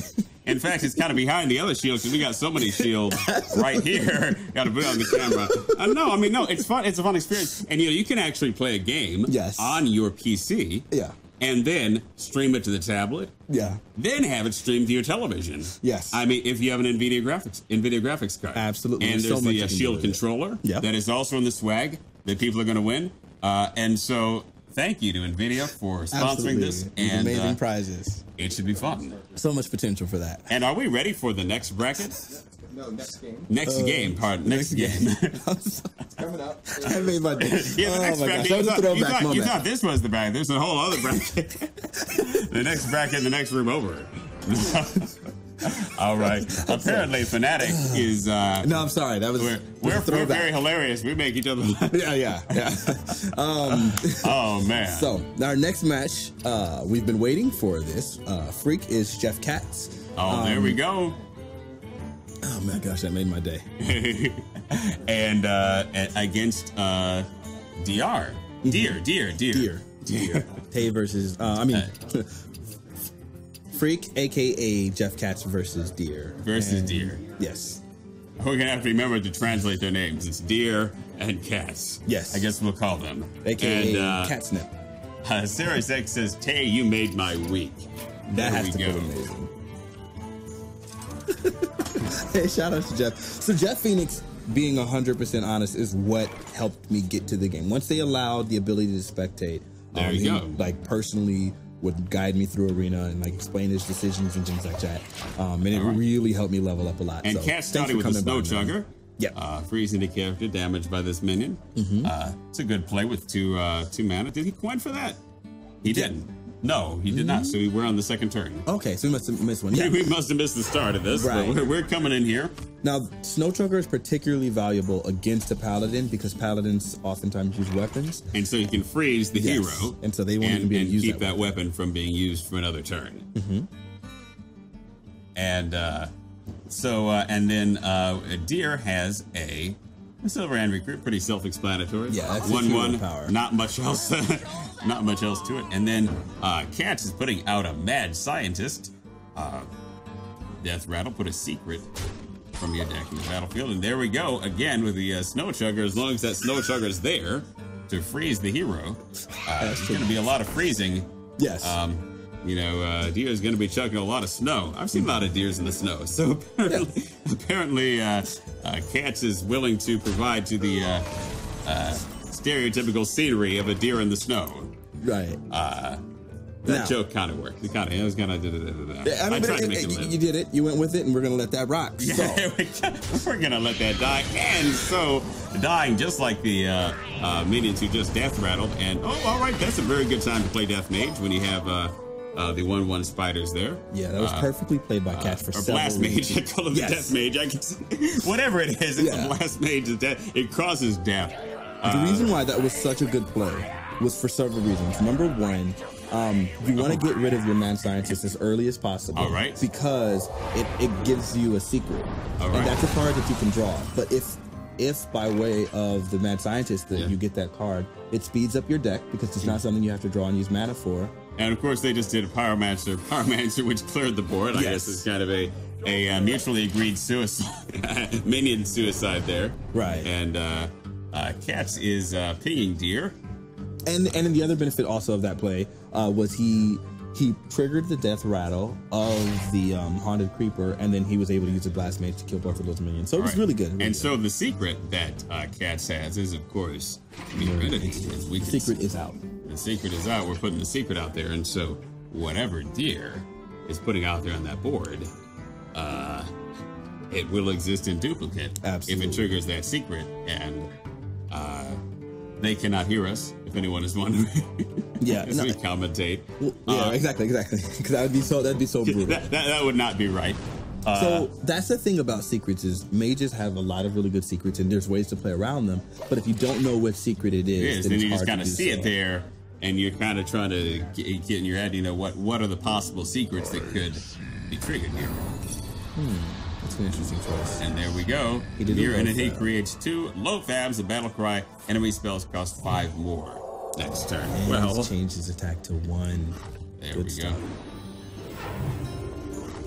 And Deer clearly somewhat prepared for Mirror Entity to be a potential secret with the cards that he drew. Right. And what is Katz going to play next? Is it ever not a time for Dr. Boom? At turn 7, that is the card you play. And it's not a spell, so you know it's not the price is not jacked up right now. Absolutely. So we could be in the situation now. There's no way. Well, whenever you cast a spell, add a fireball spell to your hand. Right, and this card synergizes really well with the current meta because of all of the spare parts you draw. Yeah. Now in this case, I would wait until I had a spell because at 7 mana I would not play this. I'd play this at like 9 and not 10 to mention, when there's space for another spell. Yes, and he also has the Tinkertown Technician and the Clockwork Gnome, which will both give you spare parts. There you go. So and you don't really need what we thought. Yeah, it makes the most sense. And I wonder what made him so reconsider. Deer just got some Dr. Boom in his face. We'll see what is his response going to be. We're looking. And there's a consecration. 2 damage to all enemies. Okay. And where are those bombs going to fall? There's none of that. Got pretty lucky with the bombs. Absolutely. In fact, I think all our bombs, all our boom bots have done 1 damage with bombs tonight. Apparently, that's. Well, there was one that did 3. Actually. Okay, there was one that did 3. Yeah. I don't know why I remember that. The board is clear. Deer managed to clear out Katz's side of the board. And now, he already used his Consecrate, so that limits his ability to clear with a quality Consecrate later. This could be a turn where he would want to play Archmage Antonidas. But instead, he's going to go ahead and go Mechanical Yeti. Yeah, he's going to put out some standard mech mage minions. And collecting that spare part. And now next turn, he'll be able to do Archmage, and he'll be able to do a Frostbolt, so yeah. And so, I would put out a Sludge Belcher too in this situation. And Deer is putting out a... is that a Silver Cavalry? That was a Death Rattle, though. Or was that another... That's its own minion? No, that's his hero power. Oh, okay. Oh, that's right. Okay. And this is why... Aren't you a noob, Tay? How many times have you played Paladin? Right. 0. Oh, right. All right. Yeah, you're learning Actually, now. That's good. You get to learn now. You can see it from the Paladin perspective. So I've always felt that mages somewhat counter Paladin specifically because mage hero power counters Paladin hero power. There you go. So as far as just at a base level, I would say there's a counter there. But Paladins have some really good cards that, I think they can hold their own. But it looks like Jeff is in a really good place right now. Definitely. I wonder if he's considering doing the polymorph. And this is where my greed kicks in, right? Because The polymorph seems like it'd make a really good choice, but I'm thinking, man, I could use that polymorph when I have the Antonidas. Oh, and he's going for the polymorph. Yeah, because the sludge belts are such an annoying taunt to deal with. Yeah, with its death rattle. And I guess he might go all face. Oh no. Okay. That is interesting. I guess he feels like he's in a really dominant position. And he can afford to be conservative. Absolutely. That was the conservative controlling choice. Perfect way of phrasing that. I'm not even going to let any minions be there on the other side. Yeah. And here's a Tyrion. Now, interestingly, with the Divine Shield and Taunt. All right. Yes. And when it dies, it gives the Paladin a 5/3 weapon. Now, interestingly, he did that now that the polymorph is gone, so he doesn't have something to deal with it right away. Interesting. So it's almost like he was consciously playing, knowing the Sludge Belcher might trigger the polymorph. Deer is definitely playing in a manner that he is aware of what the mage's spells are and what might be coming next. And here comes Archmage. This is so Antonidas. So now he has a fireball in his hand. He stealthed him. And then he's going to buff another card. Oh, yeah. This is not looking good at all for Deer. Yes. Even with that taunt there. Now, he definitely just told on himself because he's aware that there are no more secrets in his hand. But he also knows that he has 2 fireballs. Now, this is turn 10. So with just his spells that are in his hand right now, he has 14 lethal damage. That's scary.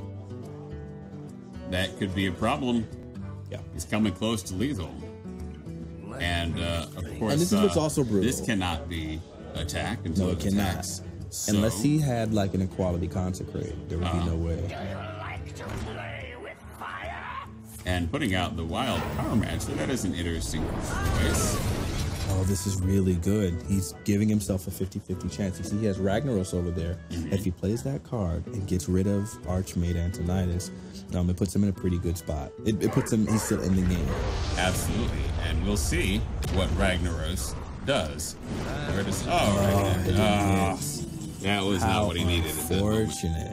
Yeah. You hate to see that kind of thing. Yeah, but it's a gamble. It was actually a good gamble. Yes, it was.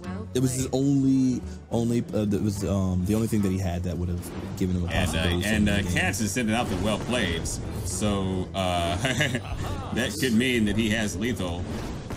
And it looks like he does because the minion has yet to attack that face. And a tiny bit of a BM there going through all the spells. Yes, he didn't have to do that. A tiny bit of a BM. Well, Katz and so far that prophecy is right. They said he would win this tournament. Katz he's looking is victorious really good. over Deer. And he's advancing on to the semifinals, I believe. Apparently. And that was a fun game to watch. Yes, it was. I played a lot of Mage. That was my first class. I guess it's the first class. It's everyone's first class. Yeah, he got hard bopped. Yes. And he has some good cards. Oh my gosh!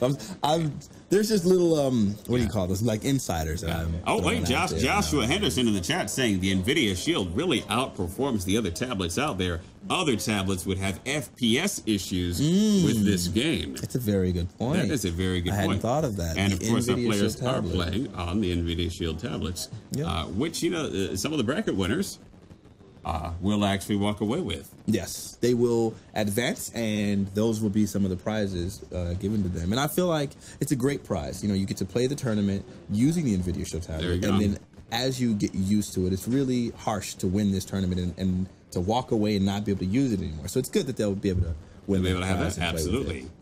And we are here on the victory screen. I'm just looking at the fireworks. Like, wondered if it's the 4th of July, and. It is not, but hey, that was a well-earned victory. And here we have I believe all right, Jeff Katz. We have Jeff Katz here, whose name was resounding in the chat here. Shout out to Sugar BMX. He definitely predicted you would win this. Absolutely. How are you feeling? Pretty good, actually. All right. Because I think I got this. Oh, all right. I respect it. Yeah. It's a confident man. Confident, and you drew very well. and you added to it. Yes. I mean, I did get lucky off of the Yeti by getting the stealth. Because if I wouldn't have had the stealth, then I don't think I would have had lethal, because... You would have found a way to get rid of it. Yeah, either that, or depending on what I would have drawn into. I could have drawn into another fireball, or another frostbolt, or something like that. Yeah. Yeah, that's Awesome. really good. Well, congratulations. Yeah, thank you. And it's great meeting you, too. Oh, definitely. And we'll see more of you in the tournament, or in the bracket. Yeah. Alrighty, man. You already know I'm personally a fan. Good always job. good. Good job. All right. Alrighty. And here now we have Deer. Deer, how are you feeling? I feel pretty ridiculous right now. Forgot to swing with the Ashbringer. Oh, right. On that past turn, but Jeff informed me that he had lethal in hand anyways, so it made no difference. I just made a butt myself though. Yeah, you just kind of got roped to the or just kind of. It's funny. No one even noticed that actually. Like it's yeah, no one else noticed it, and we can observe both sides. Yeah. I was hoping that the rag was gonna do a Hail Mary for me. Yeah, that's what. But that's, like I said, he had lethal in hand anyways. Like whether the rag hit actually or not. No, if the rag had hit the proper thing, you would have actually lived. Really? Yeah. Oh, okay. Because we'd already counted you pretty much for dead, and I didn't look at your hand. And as soon as I saw that, I was like, "Oh, that was actually really smart," because it was the only chance you had. It was stealth, and rag has a chance to snipe stealth minions. Yeah, it was a coin flip. I lost the coin flip. Yeah, so it was well played though. So I Thank you. feel like you don't have to take anything negative away from this. Oh no, not at Just all. the It was luck of the cards. yeah, it was luck of the cards. Yeah. Basically. But well played. It's a double elimination tournament, so you have another chance. Okay. Yeah. Yeah, I'm looking forward to playing in the losers bracket. Losers bracket indeed. Losers bracket. And all in any right. case, we're all chasing some fantastic NVIDIA swag. And so, congratulations. And I believe we are going to take a break. Absolutely. For about a minute. Okay. Either way, it was very, very good. How are you liking the tablet so far? They're fantastic. Really crisp. Like my friend over here said, they look fantastic. That's good. The pictures, wonderful. And if you're looking for a gaming tablet, for gaming, this is Probably the way to the best go. it gets, huh? Yeah, especially since the Android marketplace has a lot more options. I feel than the iPad market or the I don't iTunes know what market. that is. I don't know what you just said. Oh, there so you go. either way, thank you very much. Good luck in your next tournament Yeah. matches, and we'll see more of you a little bit later. All right. And we are going to take a 60-second break. In 5, 4, we're counting 3, 2, And we're behind. 1.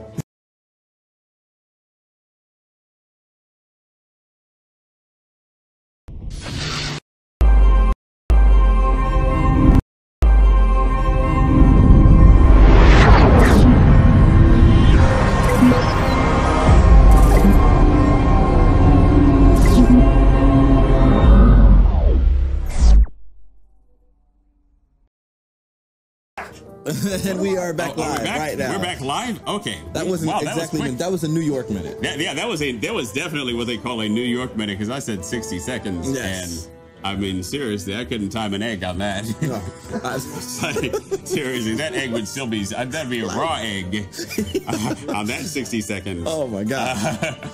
No, I'm pretty sure what you just mentioned was a cooking term. Unfortunately, I don't cook at all, so I don't even know what that means. Oh yeah, that's true. No, I didn't understand the word. Yeah, I'm you just pretty said. much all frozen food myself, but Okay, we're in the same boat.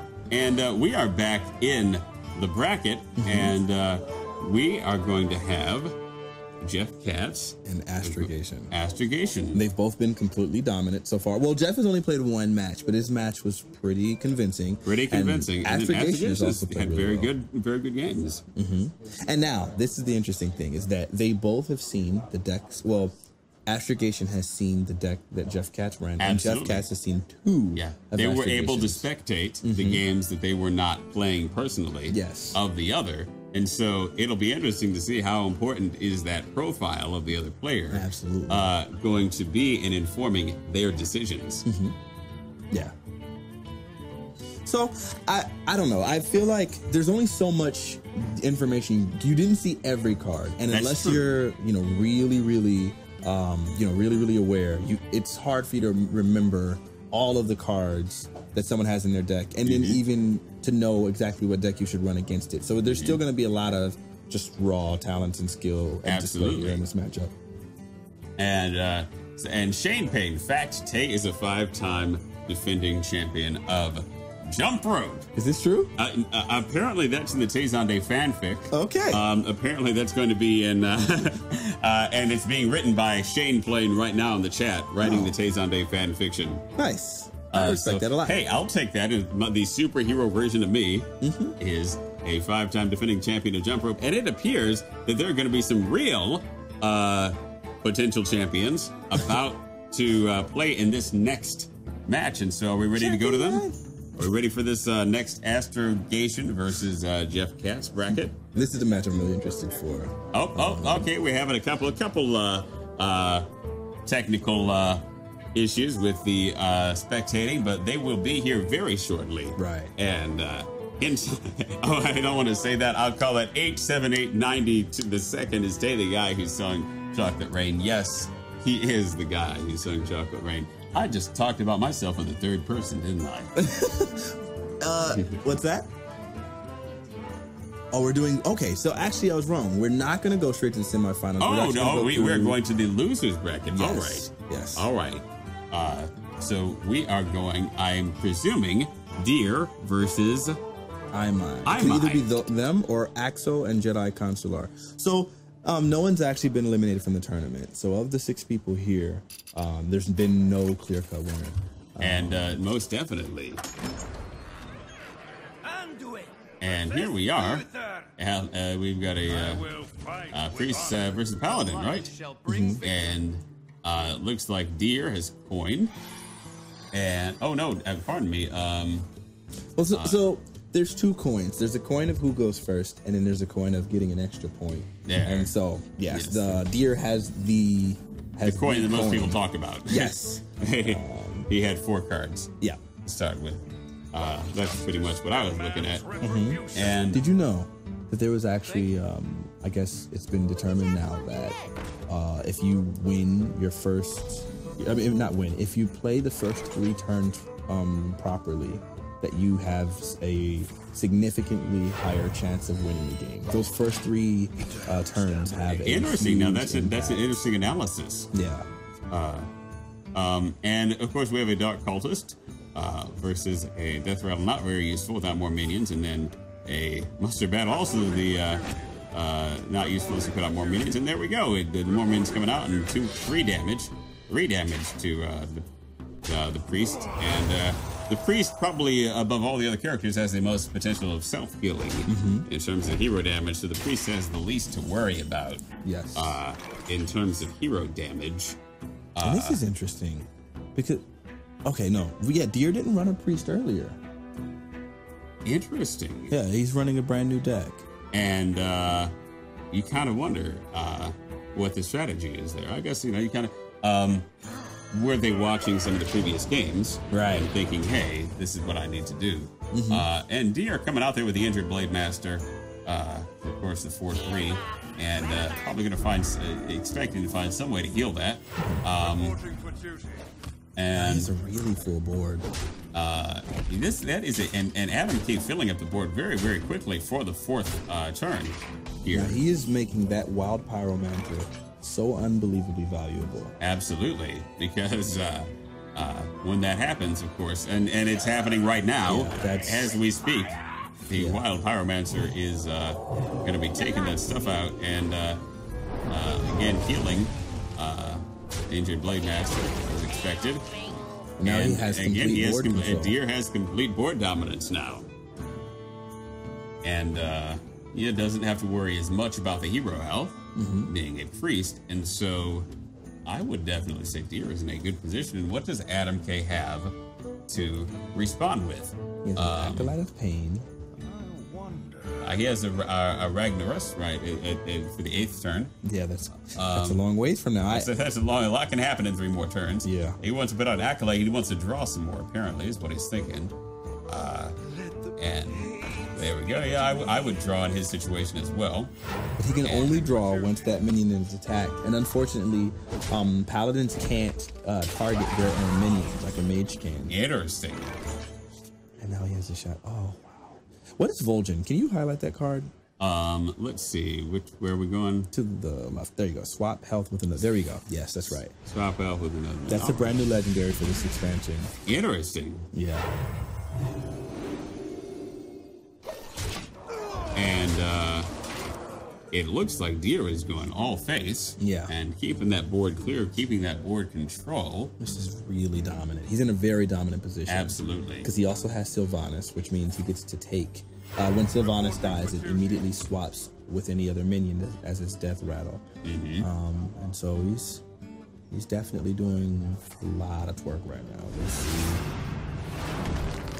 Okay, well, you can clear the board at least and kind of stop some of this momentum, but it doesn't. Yeah, it doesn't really change the overall situation. Right. We'll see. We'll see what is Deer going to put out to counter that. Now, I was gonna say I suspect the Archonai, and then he's gonna damage it. So yes, the Archonai Shadow Priest, what it does is it reverses it makes every spell that heals a spell that damages. Yeah. And so Deer definitely returning to a place of board dominance, and we'll see what Adam K's response is. He does have some interesting responses over here, doesn't he? He has a couple of options. As the Aldor Peacekeeper, I can't remember what that does because I can't mouse it over. What it does is, I think it makes any minion have one attack. It changes the attack of any minion to 1. Interesting. Yeah. And so then he could. Yeah, and then he's playing his hero power. Let's see. So. And then it almost kind of seems like wild. Oh, well, okay, Dr. Boom. When is it not a time? Right, it's for very Dr. rarely Boom, a as I always say. You don't want to do Dr. Boom in turn 7. It's such a valuable card. Yeah, and Deer definitely in a dominant position here. Yes. Okay. And we'll see. What is Adam K's response going to be? There are very few options. Not a time for Ragnaros. Not really. The odds do not favor it attacking the right thing. He has another Peacekeeper. He can probably turn Dr. Boom into a 1/7. That could be an option. Now, there's also the danger of doing that because priests sometimes run a card, I believe it's called Inner Fire, and it changes your attack to match your health. Interesting, yeah. So it'd give him back to 7 health right away. So it's, there's the risk if he's running that kind of a deck. And we'll see, he's hovering that Aldor Peacekeeper and taking it back. Really thinking the rope is coming. The rope is burning. And still trying to decide whether to put that Peacekeeper out there. Putting the Peacekeeper out. Changing that to a 1/7. And taken out, or actually not taking out, but attacking and putting a dent into Dr. Boom. And the Holy Nova. This is brutal. Yeah. Well, he can't use Holy Nova right now because he has the Archonai out there. So that's not even an option right now. Now, could he destroy the Archonai attacking? No, he can't. There's no way he's going to do this. Come on, dear. Oh, dear. Now, what are you thinking here is happening here? It seemed like he was highlighting that card like he wanted to use his Holy Nova. That's not an option. I can't. Well, you'd be gambling on the value of the mini, the Boombot bombs. Yeah, it's just so unnecessary. He can clear everything independently. And trying to decide here what's going to be attacking what. Where he figured that Boombot. That was a lucky Boombot bomb. I respect that decision. Definitely Deer doing pretty well here. Priest. And then to run Sylvanas. This would be an odd time to play Sylvanas. That is a very odd. But we'll see what he puts out. I look at it sort of like a mirror entity. In this situation, he has such board control. Yeah. And he has that damage there. So if whatever minion he plays, Sylvanas has the option of taking it because it's getting towards later in the game. And so if he wants to play a really powerful minion, for instance, in this case, we happen to be omniscient. We happen to be receiving with a Ragnaros. Yes. So he can run the Ragnaros and the Dr. Boom. Either one of those cards, he can trade immediately to Sylvanas. By taking with the Sylvanas. And that would actually be lethal if he stole the Ragnaros, I'm pretty sure.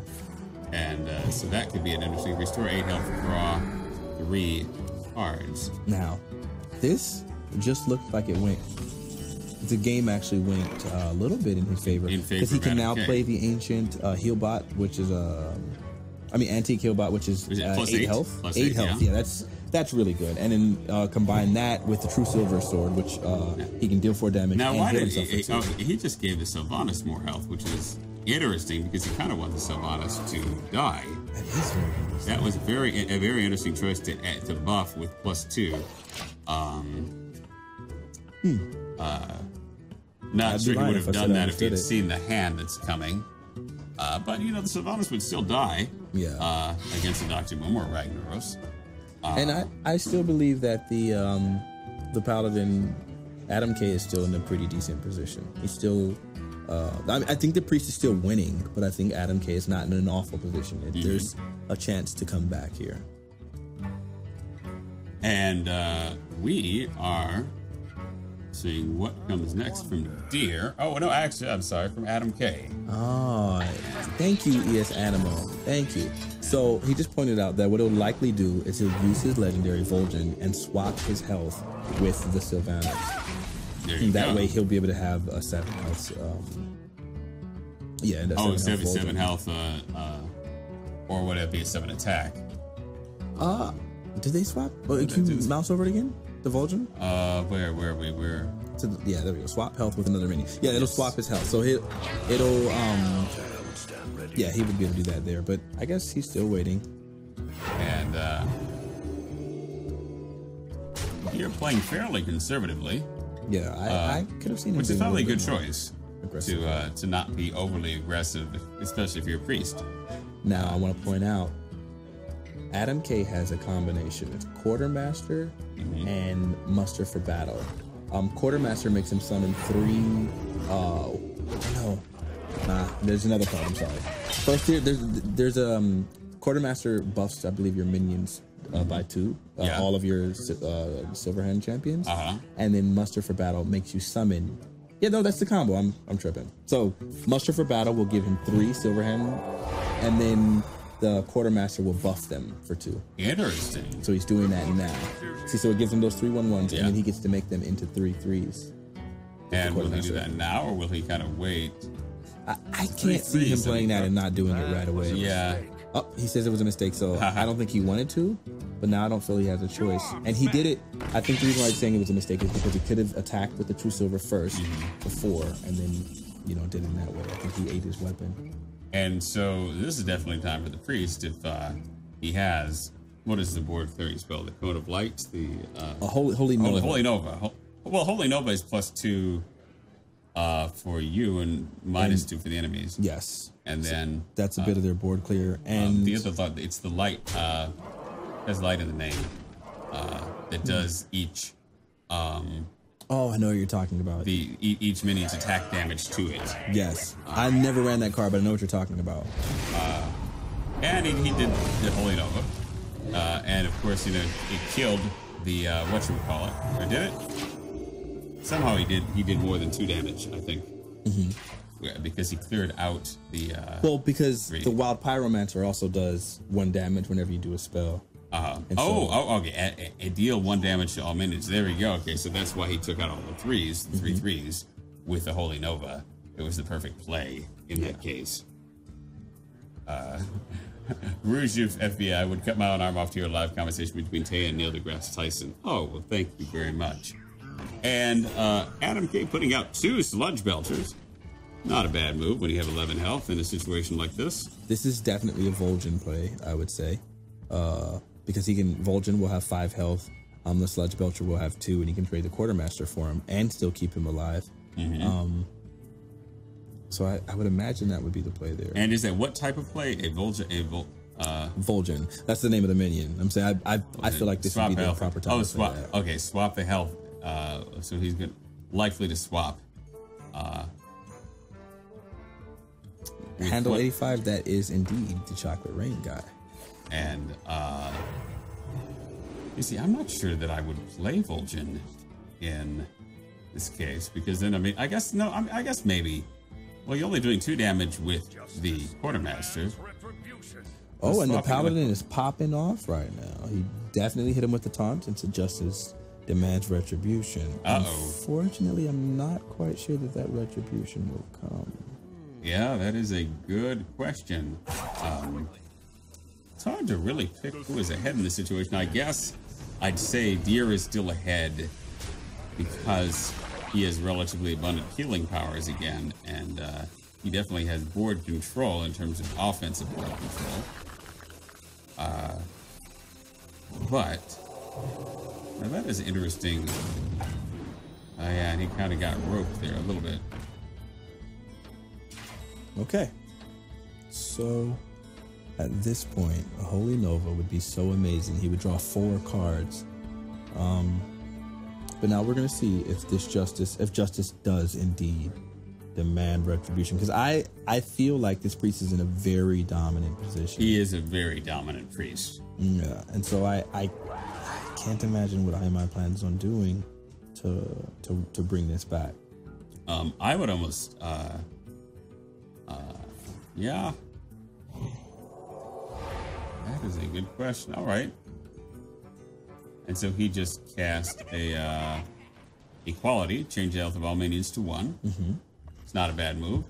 And then put out Dr. Boom. When is it not a time for Dr. Boom? Right.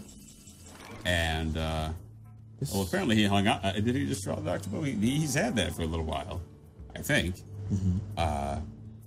And so this is an interesting situation.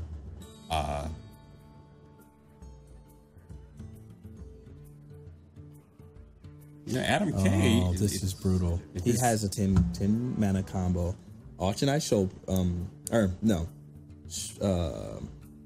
Shrink Master and Cabal Shadow Priest, which would allow him to steal the Sludge Belcher and attack him. And then attack. Yeah, that's actually true because he can steal the Sludge Belcher with this Shrink Master. Give him he's going to lower his attack point. Or lower his attack point, and then that'll be enough. With the Shadow Priest, he can take that. Yeah. Ha ha ha. He's going to play. And there we go. There goes the Shadow Priest. And oh gosh, this is almost lethal here. This is. And he can heal himself for 2.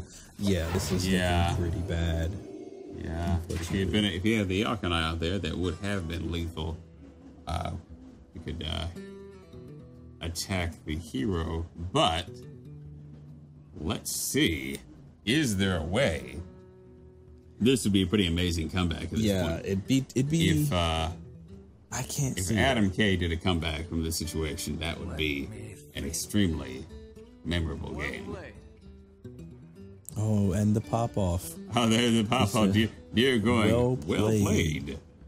Well played. Oh my gosh, you sound like that guy. Do you do voice work? Well played. I do voice work. Okay. Certain people, I always say, you do what life almost pushes you to do. And thank you. You were blessed with that voice. Thank you very much. Things I was blessed with, I use it appropriately. And anyways, so I think you smash people in Hearthstone. Yeah. I smash all right. Does the Black Knight? He just destroys the minion with taunt, and then there's no coming back here. It's oh boy.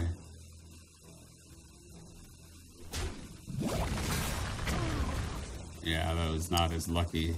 I'd imagine Jeff was very mad right now. Yeah. Uh-oh. Is this going to be a concession?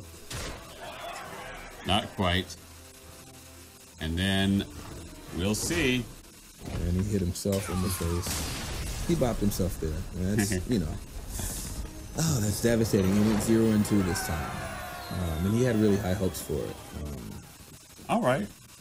But that was a very fun game to watch. Yeah, it was also interesting. It seemed really dominant. And honestly, we have pretty competent players tonight. Yes, I mean, yes. Everyone is certainly better than me Not hard to do that at this point. But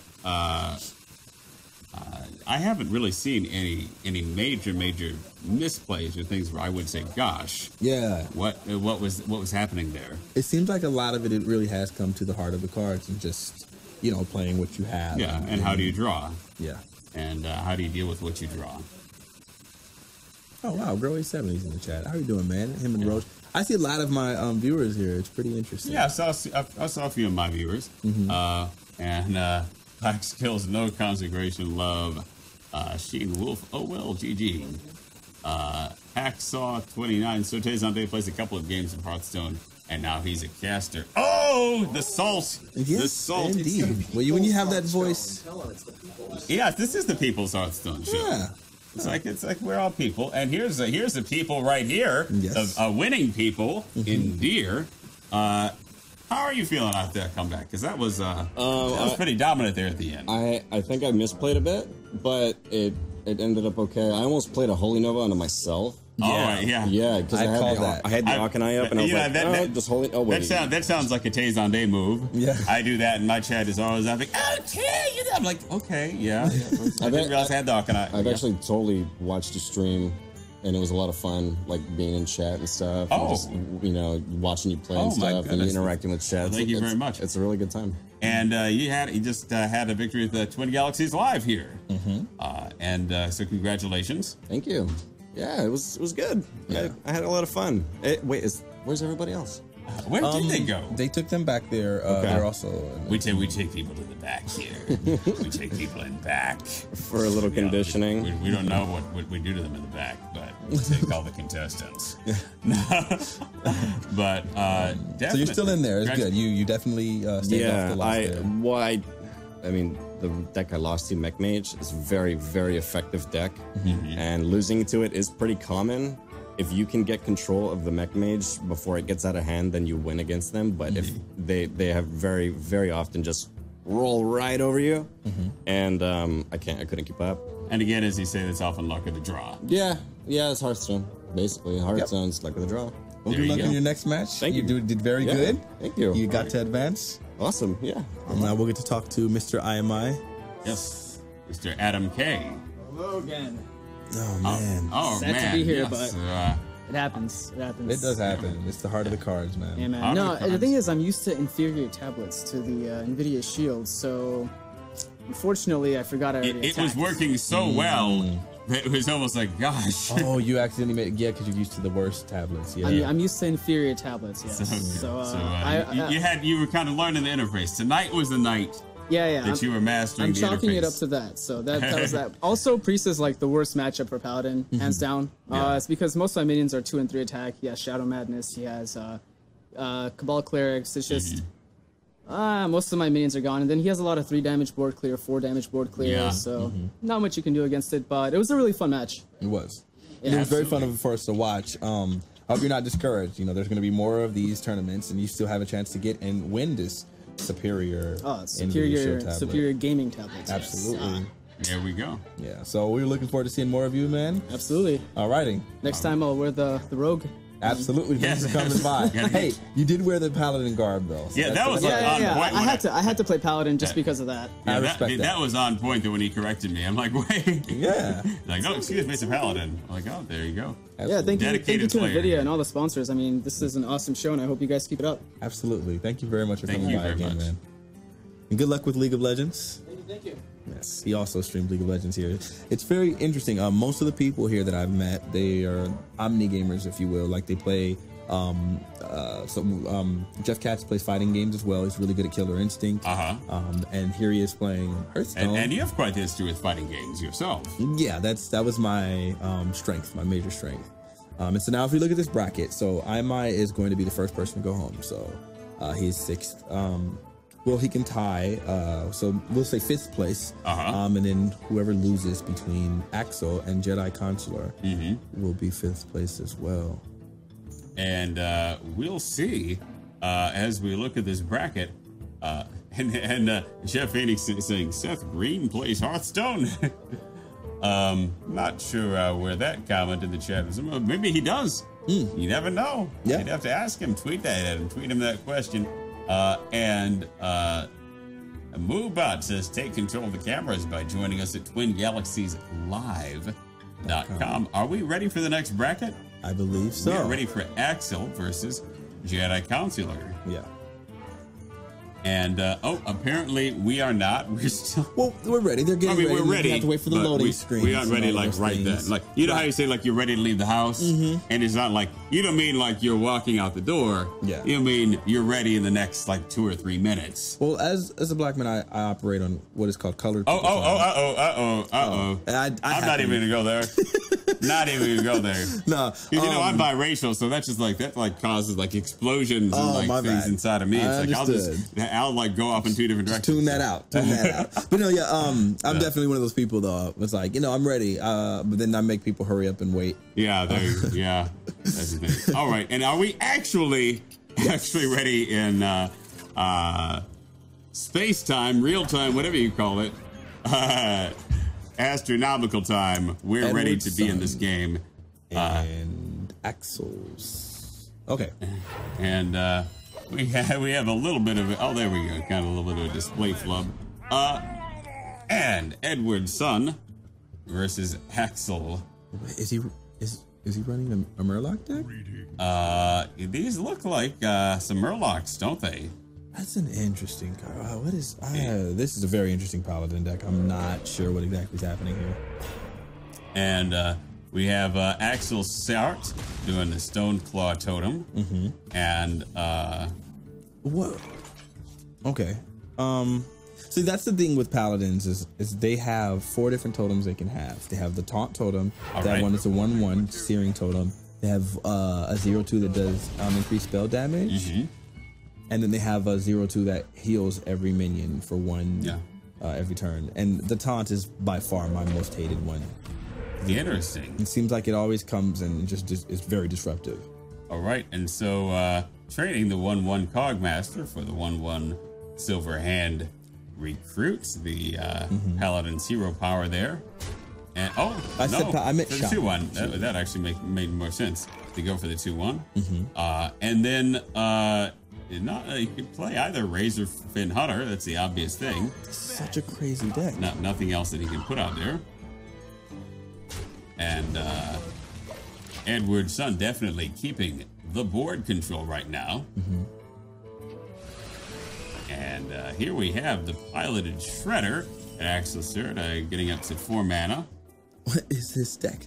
I am blown away. I can't even. You haven't seen a Paladin Murloc deck before. No, and the Razor. It's just very, very different than what I'm used to seeing.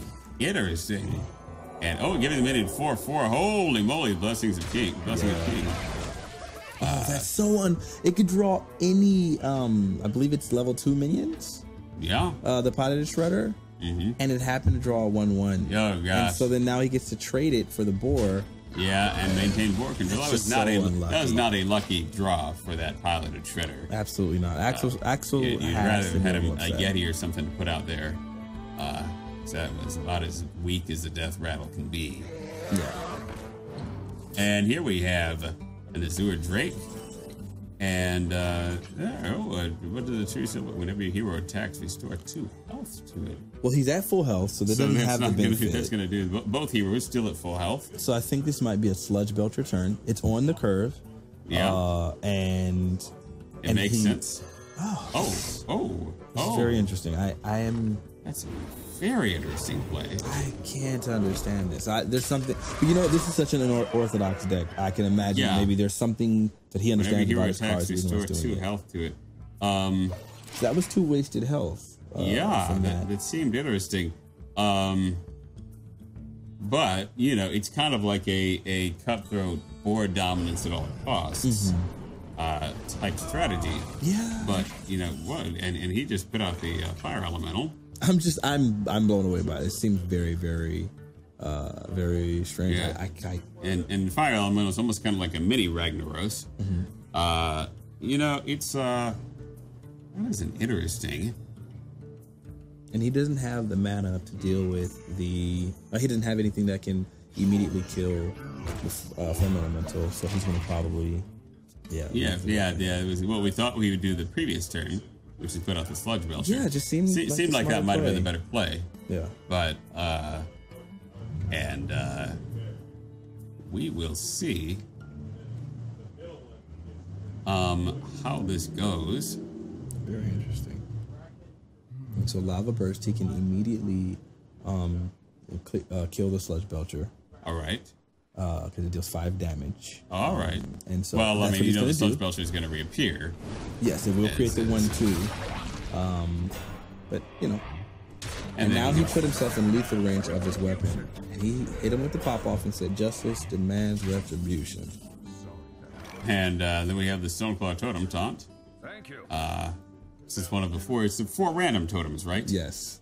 And you never know which one you're gonna get. Right, but the thing is, once one is out, then you cannot draw. I don't think you can hero power and get the same one. Okay, so it goes through all 4. Right. Until unless you have all 4 out, and I don't think I've ever seen a situation where someone had 4 taunts out and drew a 5th. I don't know what would happen in that scenario.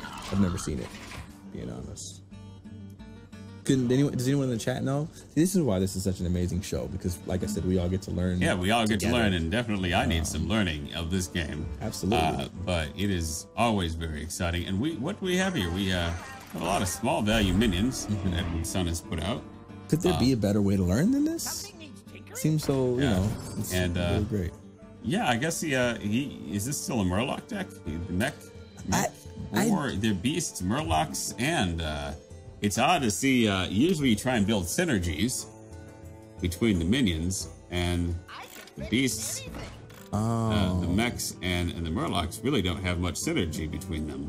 Thank you, Home Slice. He explained that if you have 4 of those out, you can't use another hero power. Oh, the enemy can't use. No. So for the Paladin, remember how he has the 4 different totems for his hero power? After you have 4 out, you just can't use your hero power anymore. Interesting. Okay. Yeah.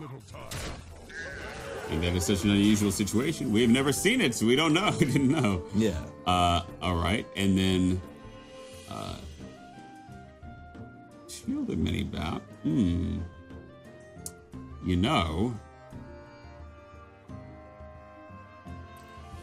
This could be a Sludge Belcher turn here. I mean, there's no cost in attacking that. That could be... That's pretty annoying. That Annoyatron is true to its name. Yes, it is. Always an annoying thing. That's a perfect picture, too. Like...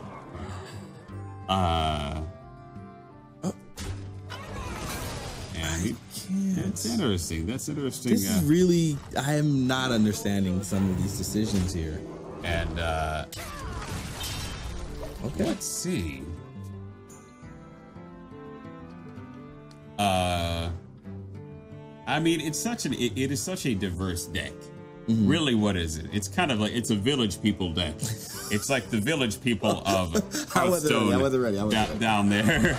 It is kind of like, he's kind of running I guess that's the new type of deck. Did I just name a type of deck? Yes, you did. I just named a type of deck. This is the village people deck. Yeah. And well, you have so many different types of minions. Numb Euphoria mentioned your deck for the mage. Oh, there we go. The Chocolate Pain. Yeah, chocolate. I do have the Chocolate Pain deck. I've dealt out some pain. With the Chocolate Pain deck, and we'll see how this goes. It's kind of in a little bit of a stalemate. Would you call this a stalemate? They're equal in health. Edwardson has some board control, but yes, not by much. Yeah, and. Let's see. Yeah, he's still... Yeah, this is so interesting. He's holding on to the Whirling Zap-O-Matic, trying to decide whether he wants to put that out. His Wind Fury, but it's going to be asleep. The Whirling Zap-O-Matic was very valuable in an earlier game when it was buffed. But he's still trying to decide. Let himself be roped. And he almost got roped, but he did get that Zap-O-Matic out there. And okay, I just don't understand. It is unintelligible. I don't even know how to cast it. I can't. And I'm lost. Edwardson is, what is he gonna do? He's wondering. I can't. I don't know. That was an interesting trade. I almost called it odd, but I'll say interesting. Yeah. The Shadow Sun Cleric, so he's gonna buff that with the Shadow Sun Cleric to do what? To take out the thingamajig, the Cogmaster. Okay, and that lives. This is crazy. So yes, these are not drafted decks. These are constructed decks here. These are. This is definitely constructed, and I am at a loss for words. But yeah, no, Edwardson. It's the Village People deck. It's like come everybody, get in my deck. Putting out a Sludge Belcher, putting out an Undertaker. It's like, hey, they're gonna start saying YMCA at this point. It's kind of they're on that side of the minions down there. that would be funny because you get you get a Sludge Belcher. You get YMCA. I'm a Sludge Belcher. YMCA. Bada. Are we still in the chat? Are you people still there in the chat? Can we see these names going by here in the chat? Let us know you're alive. There we go. Let us know that you can hear us, people. Holy maloli. Yeah, they'll have to reset it over here. Maybe they may have to reset this or do some more. I hope we're alive. Yeah. I hope there are people out there hearing this, because it'd be a crime for people not to hear that. It would be a crime for people, because the People's Hearthstone show, it really is about the people. Yes, and if they're not here to hear it, then it's not quite the same. It's not the same. It's kind of like it'd be like playing Hearthstone and not using an NVIDIA Shield tablet. You see what I'm saying? Oh, my goodness. Because it's such a good device that you can use. It has to be in the room. It has to be in the room. Seriously. I mean, why would you gotta have NVIDIA in the room? Yeah. And they're very gracious to sponsor the show.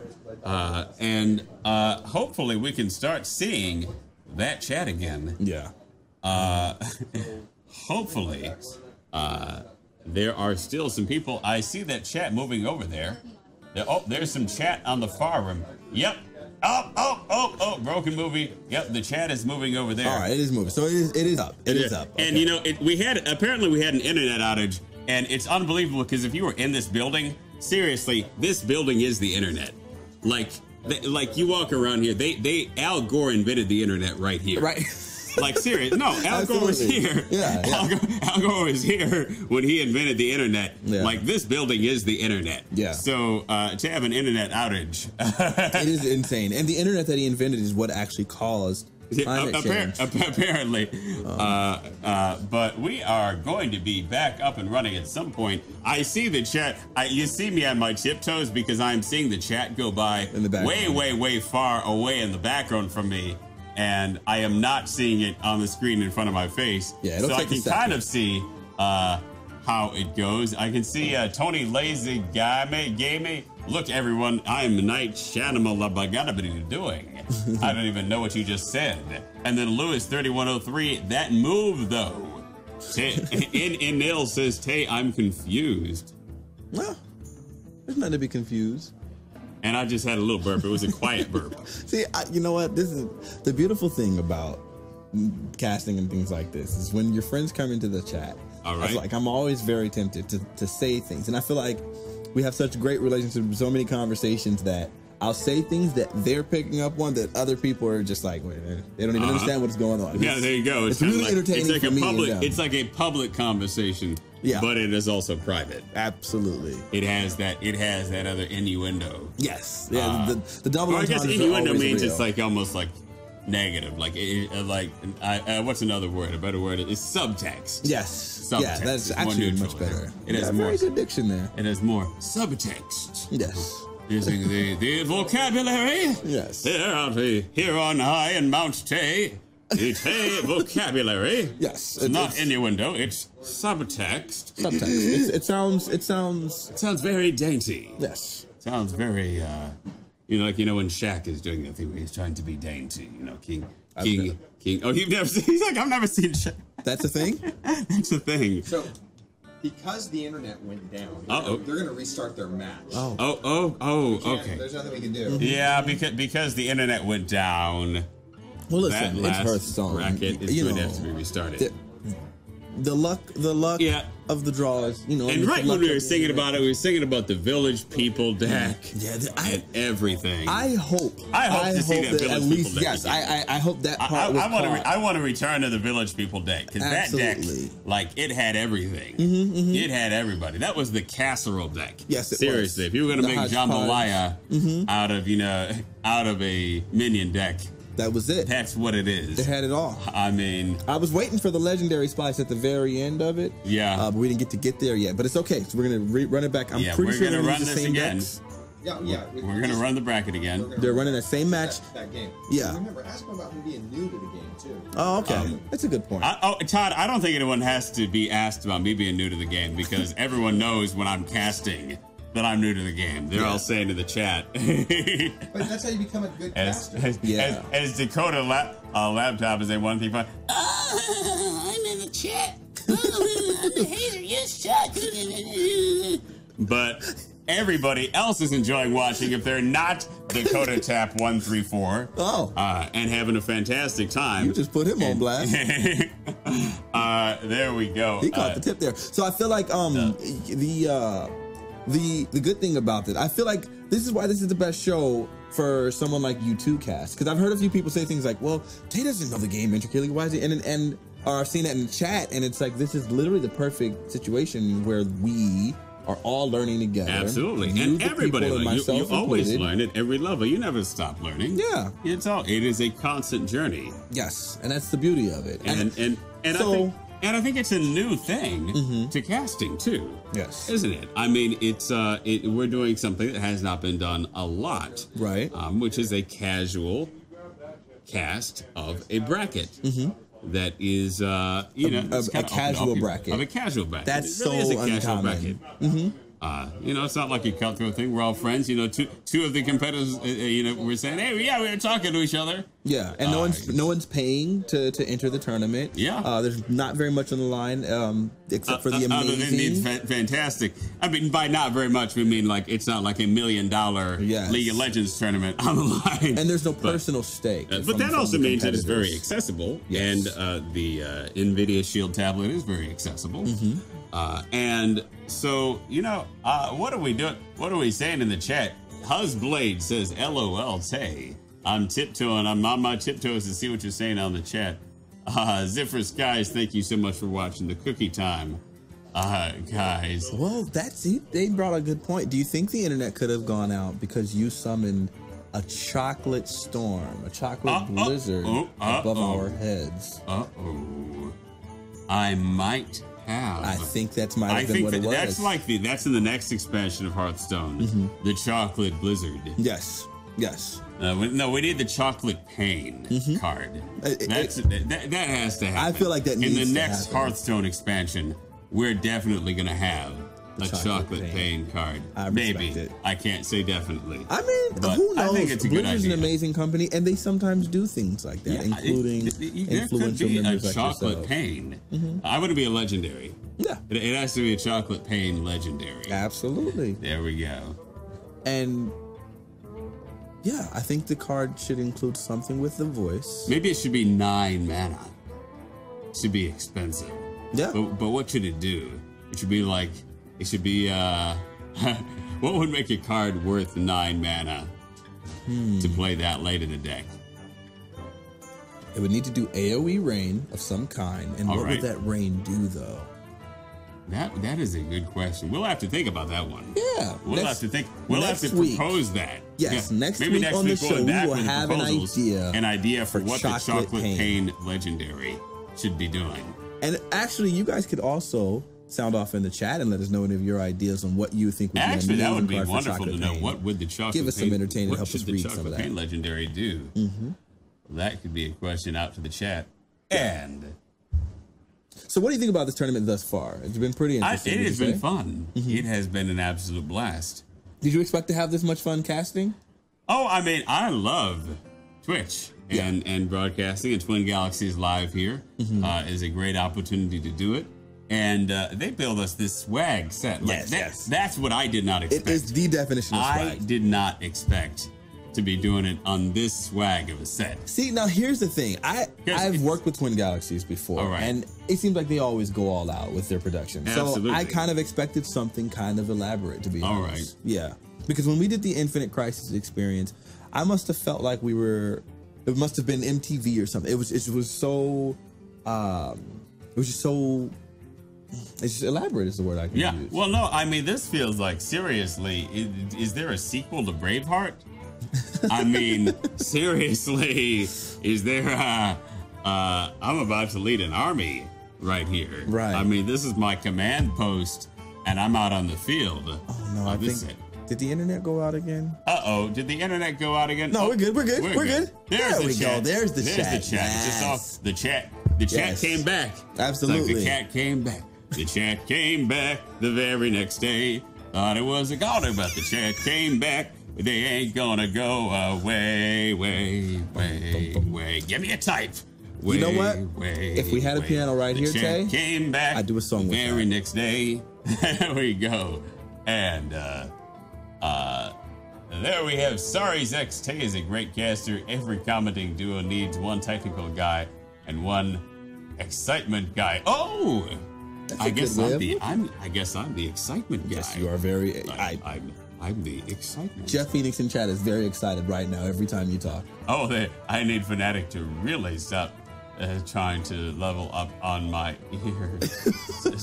Oh, that's a call to an interesting episode of Law and Order. Okay, that's they a actually reference.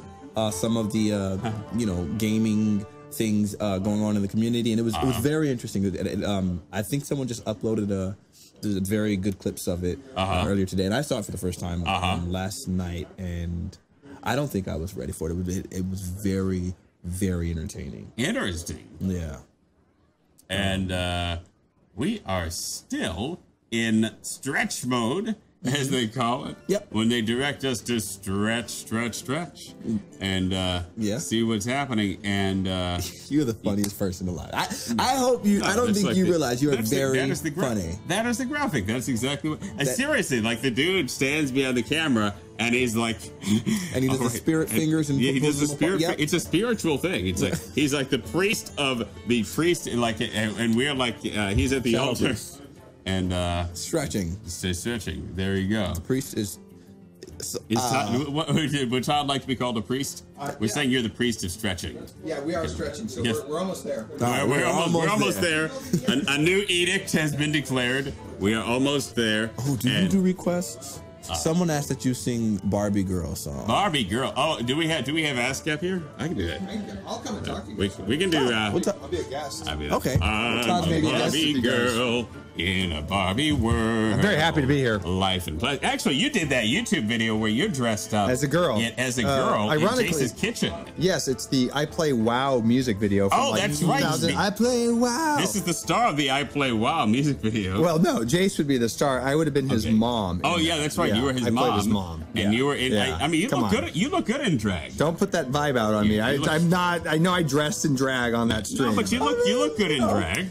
Just a quick update. So yeah, we had there's like a power outage and something happened here. A power?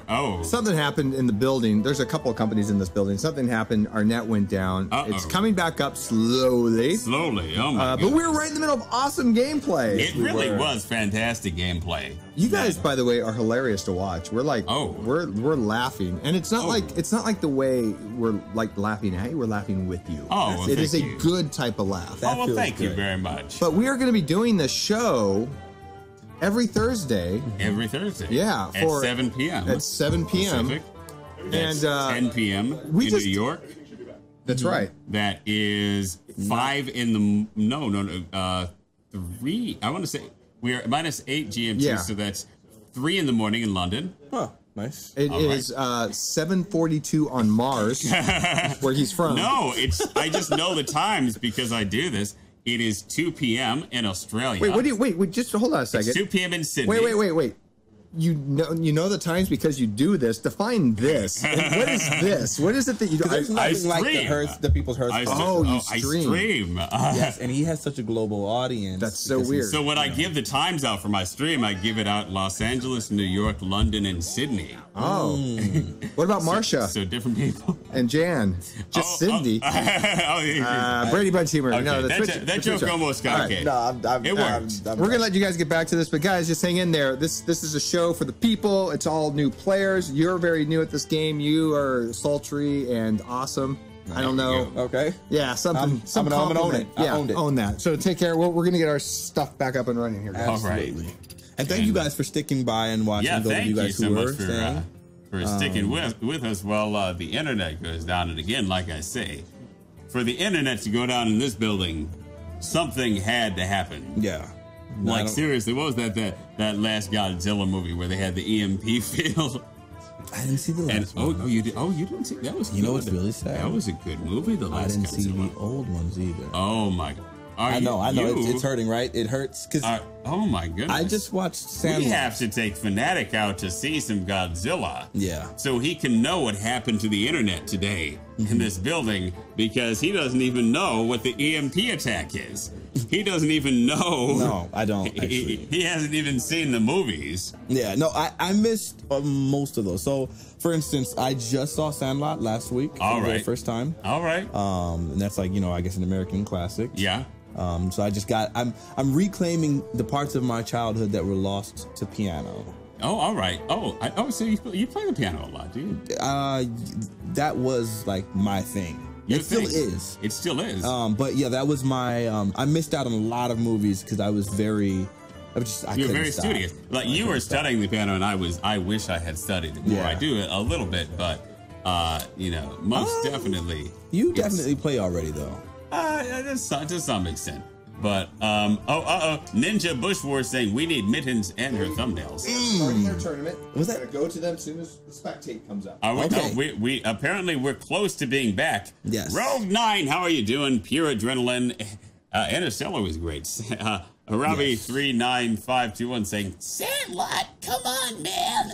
Come on, man. Fanatiq, you're not cool, Sandlot. I need a voice. You know what? I'm going to work on a voice. Next week, I'm going to have my voice too. In the chat. You're going to have your own chat voice? Yes. Is that my universal chat voice? Yes, it is. It's already, it's there. I need one though. I can't not have one. It's not fair. Right. And then, there we go. Stop it, Crypto legs. Thomas 10 beers. You should be ashamed of yourself for typing that. I'm not even going to read that. Message deleted. Ooh, he was timed out. He got the timeout slap, the timeout hammer. Time that man out. Jadestein getting timed out. Oh, are we entering a game? Yes, we're we entering are getting a game back in there. We're about to be in there like swimwear and. Okay. I did not hear that. No, that was above my head. All right. And the sludge belcher having its own slimeware on. I would get rid of. Oh, he's keeping the sludge belcher, and he didn't coin, which is unusual to keep those 5 Death Lord 556. Why didn't he trade? That's very unusual. This deck is hurting my feelings. So there's several cards. Death Lord is another card that I've been traumatized by. Oh, all right. Oh, what does Death Lord do? I want to see what traumatizes you, Fanatiq. Your opponent puts a minion from their deck. Okay. So. And it can be any minion from their deck. So he saw that he got Death Lord. Maybe that made him a little bit more confident in keeping these high mana cost minions. And that's the problem is someone can get a legendary as soon as that minion dies. And they'll be playing Dr. Boom the 3rd or 4th turn. And that's a problem. So I am terrified of that card. And he has 2 Death Lords. I don't know how to deal with this anymore. Holy moly. I don't know how to deal with this anymore. And, I'm lost. Edwardson ditching the Village People deck for a, I guess I'd call this... I think this is the same deck. Is it the same? It could be the same deck. Because I don't see any... When I see some... when I see some Murlocs, then I'll believe it's the same deck. And we'll see a Tinkertown Technician, an Annoyatron, and one of those. There's the Razor Fin. He's running the same deck. That's it. Same deck. All right, we're still doing the Village People deck. Put out the other Death Lord. Just do it. Yeah, just do it. I believe. Yeah, I mean you might as well. because then he's increasing his odds of getting something good. I mean, heck, I'd put everything out there. I'd be buffing it with the Sun Clerk. Everything that's low value, I would play on this deck at this point. Dangerous. Yeah, I mean, he might as well. Is he going to do the other? I mean, why wouldn't he just play everything that's of low value? There we go. Yeah, and he buffed that, and next play is to put out the Sun Cleric and buff that. And, well, let's see. That'll be turn 5. I'd imagine he put out a Sludge Belcher. This is so remarkably different, markedly different. Is what I'm trying to say. Oh, there it is.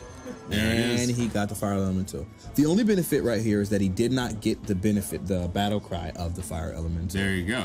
Your opponent puts him in. So yeah, that is an interesting situation. Hey, Mouthwash Gargler, how are you doing tonight? Thank you so much for stopping by. And let's see. Put it out a few again. Destroy any minion damaged by this minion. Okay. So does that mean any minion immediately, or does that stay as any minion every time it attacks? Every time it attacks, it immediately destroys the minion. Even if it has Divine Shield, whatever the circumstances, if it connects with the minion, it is dead. Wow. And so that is definitely a card you would want. Mm-hmm. If you're paying, if you're Paladin. Now he does have the Stalag Fugan combo. Mm-hmm. And what those cards do is if both of them die, then it summons an 11/11 named Thaddeus. Interesting. Mm-hmm. And I don't think I've actually met Thaddeus yet, but I've seen that. I've read these cards individually.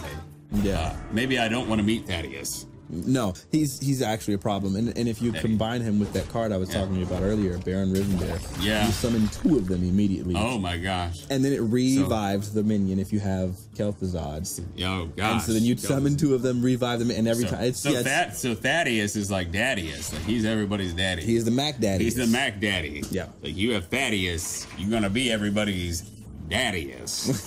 All right. Like, hey, I'm going with it. I'm your daddy. I'm your daddy, Fatty. Hey, Daddy Fatty. Wait. It's like the new name. Okay. Wait. Someone said if it deals damage to it, it doesn't die. I'm sorry. Okay. This is why it's the People's Hearthstone show. The people have taught me, and I have learned. The people are correcting us. Yeah. So it's whenever, anyway, it deals the damage. Anytime it deals damage is when the minion dies. All right. There you go. And Divine Shield is not dealing damage. Yeah, exactly. Theoretically, it's just taking out the Divine Shield. All right. And let's see. Akaila, how are you doing tonight? Akalia. I read each chat name about 30 different ways. I know. It's true. You did explain that. It might be Akila next. Yeah. Let's see. So we have, on Axel's side, he's buffing this adjacent minions, but I don't know why he wanted to do with it the totem. And he's running dancing. Why wouldn't he put the totem between? This is another card that Dancing Swords gives your opponent a card. There we go. That's why he didn't put the totem. He's putting that out, and that is interesting. Oh, this is not looking good at all for Edwardson. Definitely, he did not have it. He did not draw as well in this particular game as he is. But that's how it is. Sometimes it is the luck of the draw. You kind of have to build your deck, trying to accommodate all potential situations. Now, what is the Dancing Sword? Death Rattle. Your opponent draws a card. That's not really useful. I think this is. I think Edwardson loses on the next turn. Yeah, he is lethal, doesn't he? Even if he destroys the taunt minion, then he would draw him a card unless he used Blessings of Kings. He would need to take out this Fire Elemental. But well, why didn't he take out? Oh, I guess he could. He can't taunt, and that's actually lethal. Yeah, he is lethal now. Unless does he have anything else he can put out there? Oh gosh, yeah, that is some pain being dished out by Axel. He had to hit him with the spells first. And, yeah. Tiny bit of BM with the spell there.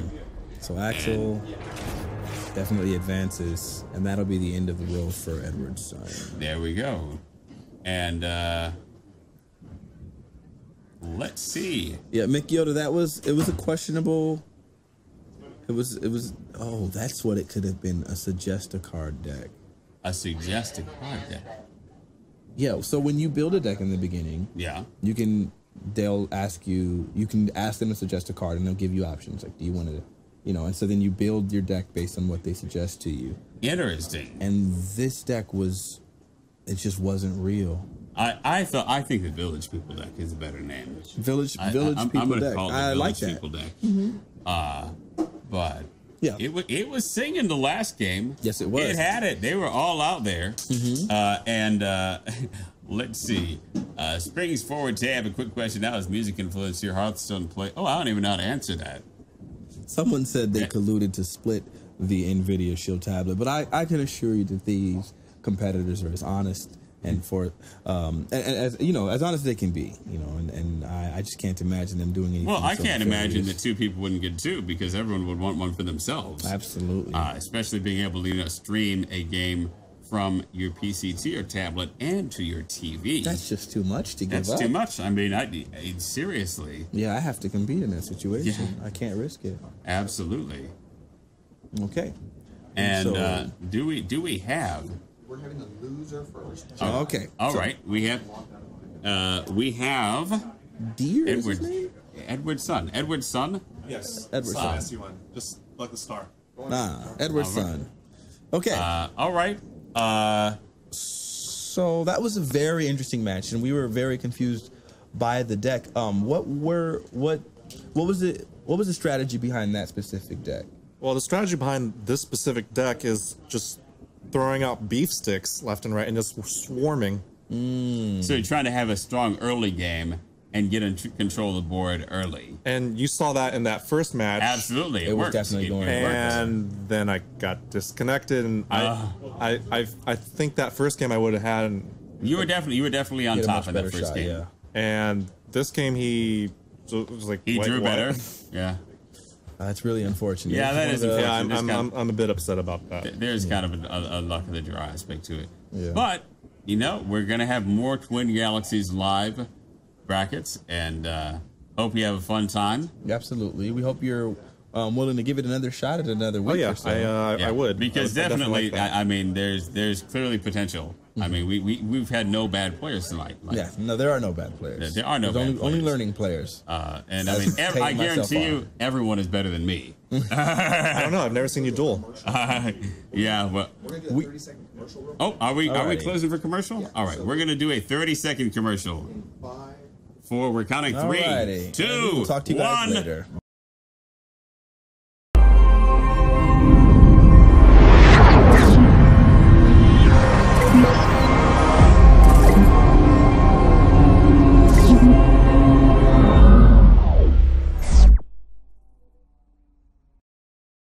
And I don't know what type of 30-second commercial that was. It was a New York 30 seconds. That was a 30 seconds on Mars or something, but we are here with, is it Axel? Axel, yeah. All right. Mm-hmm. No, yeah, promises.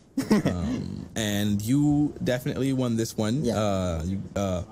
So how did you feel about that match? What were your thoughts when you first saw the deck that he had been playing? I was confusing. I was like, you're running like some 2-1s. Kind of everybody. Yeah, I was like, it's like, I don't know. I thought it was like some basic cards I didn't expect, to be honest. Mm-hmm. And then after that, I was like, this is interesting. But he was overtaking me the first game. I'd be honest with you. Like, he probably would have the first game, and I feel, I think. It's just an unfortunate situation. Yeah. Were you praying for that internet to go out that first? No. Were you hoping for internet? Yeah. Did you unplug the internet, Axel? Axel hijacked our internet. No, you didn't. Yeah. I'm joking. But congratulations. Either way, you made it through. It's the luck of the situation. Yeah. I mean, you're playing Hearthstone, and there's going to be there is an element of luck in this game. Yes. Absolutely. And so we look forward to seeing you. Yeah, you'll be in the next one? Yes, absolutely. Absolutely. All right, good luck with your next matches, man. Thank you. Alrighty. So some people are saying the other deck got robbed, and you know it's just an unfortunate situation, and we're just gonna go ahead and put on behind us. Yeah, you know the internet. What are you gonna do? It's the internet. Yeah. And Buzzkill1256 is saying Tay Zonday with the emoticon there. Absolutely. I'm waiting on Al Gore to make the internet a little bit more consistent.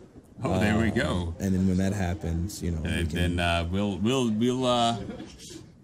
he'll be able to fix that situation so that never occurs again. And really, you know, we're going to need Al Gore to come be in one of these brackets. I wonder if he plays Hearthstone. Definitely Deer and Axel are playing Hearthstone, and they are going to be this next bracket right here. Ooh, that was Axel and Jedi Consular. Was it? Okay, yes. Okay. He had a different name in game. Yes, that's the part that always confuses me. Yeah. My name, we're gonna have to figure out almost always Fanatiq. Yeah, and some people are going by different names in the bracket than they do on their Battle.net account. Yes. So, except for in League, my name is Schlangnatic, because I schlang on people in that game. I happen to be pretty freaking good, I would say. Oh, all right. Yeah. And let's see. Took some time away from that to play this amazing Hearthstone. You know, I find it like, I thought in the beginning, I used to feel a lot like the game was based on luck. That was my whole mentality, was this game was luck. And so when I would lose, I wouldn't learn, because I would always keep telling myself, oh, they got lucky, and so on and so forth. But I've learned the better player will win more consistently. Absolutely. And so it's incumbent on you to learn the game yourself and actually level up. Hey, JD Baker 82. The people who watch my stream call me Tay the Rope Zonday. Because you take a while to make Tay the moves. the Rope Zonday coming at you live from St. Louis. Yeah. Yes, I do rope a lot. You know, I get butterfingers sometimes. They're like, oh, wait. What I'm putting out there? What is it going to do? What is it going to do? Zephyr Sky says, Tay, show us your 7 minutes BM. Okay. I have on occasion done some longer BMs. Though people started to laugh when I was BMing the AI because there's no rope. Normally, you actually have a rope that keeps you from going for that long. Yeah. We've got a match going. I hear we have a match. Is this Deer and Axel? We're getting pretty much through this tournament. This is the last. We are getting through here. After this round, it'll all only be semifinals. And there we go. Yeah. So at a maximum, we have 5 more matches. At maximum, we have 5 more. And so we are maybe if there's a halfway point, this might be it. And thank you everybody for watching tonight. Divine Magi, 4K, K4T4 M4R1. Wow. I wonder if their parents named them that. K4T4 M4R1. It's like if R2D2 and C3PO had a kid. That's in the Star Wars sequel. K4. Katamari. Oh, Katamari. Oh, yeah, you're kind of you're reading that leech speak. Yeah. Leech, that's how you know you were around like 2000. Yeah. I think I'm getting up there in age. I'm an old 23. Yeah, all right, there you go. Yeah, the 10th anniversary of your 23rd birthday or something like that. I'm about to have the 10th anniversary of my 23rd birthday. Sounds like the match is going on. They might need to switch it back. We're missing a little bit. Did our screens freeze out on this a little bit? Yeah, there we go. If I move the mouse, the screensaver doesn't. There we go. Okay. Yeah, the TVs here, the monitors have a built-in screensaver function that needs to be turned off in their settings. Right. All right. Now, in this turn, let's see. It's on Axel, and okay, I can see that he did the Mad Scientist. All right, put a secret from your deck into the battlefield. Mm-hmm. Axel really playing as that mage. Card out very early. Which have we seen Axel as mage before? I don't think so. Oh, what's up, Snake BD? Thank you for dropping on by. Oh, so he did the 1 damage and silenced it. And here we have the Annoyatron and Deer going for the attack with his hero power. Oh, it's really smart. And then his weapon buffs a minion. Buff the Annoyatron. Yeah, and so Now you have a 3/4 minion with Divine Shield, which is a pretty good minion. Yeah, that is a pretty good value at this point in the game, being on the 4th turn. And what are we doing here? Somehow this is still spectating on this screen. We are not seeing the other side in spectator mode currently. We'll that happen see. again, huh? Oh no, it's showing us. Oh, yeah. Somehow. It's great. They have the If they have the mouse in the wrong place, if someone could move the mouse somehow, then it would. Yeah, it would help things out a little bit. It would help the contrast a little bit. A little bit. But we can see both sides, kind of. Let's see. Oh, there we go. There, now we can see both sides really well. Right. He has Mech Warper, and he also has a piloted shredder, so he'd be able to do both of those. Yeah, both of those in one turn, because then the piloted shredder is going to cost 3. Seems like the logical play right now. Oh yeah, and there's without the Mech Warper. That's interesting. That is very interesting play. Why would you do that? I don't. Everyone runs different. Maybe decks. he wants piloted shredder to be cheaper. Next to him, but then he can't do anything with 1 mana. So I can't figure it out. I can't figure that one out either. Guess he's gonna see what he draws. Because now he can put on Mech Warper. To do both. Yeah, he's gonna do that, and then he can do the Snow Chugger and the piloted shredder. Yeah. So maybe it made a little bit of sense to wait until you get all 4 out, but now does the Shaman have any board clearing attacks? Yes. So Shaman has Forked Lightning, I believe. Yeah, the Shaman does have the Forked Lightning. Yeah, and that does what, 3 to 6 damage? Is it something like that? I can't remember. Well, with the spell damage, it's definitely going to do more. And there lightning is some storm. there's lightning storm. They're 3 to 4 damage. Yes. And that's what I immediately thought is he's putting all those minions out there. Well, it is almost time for the board clearing attack, and it was. It was that time of day for sure.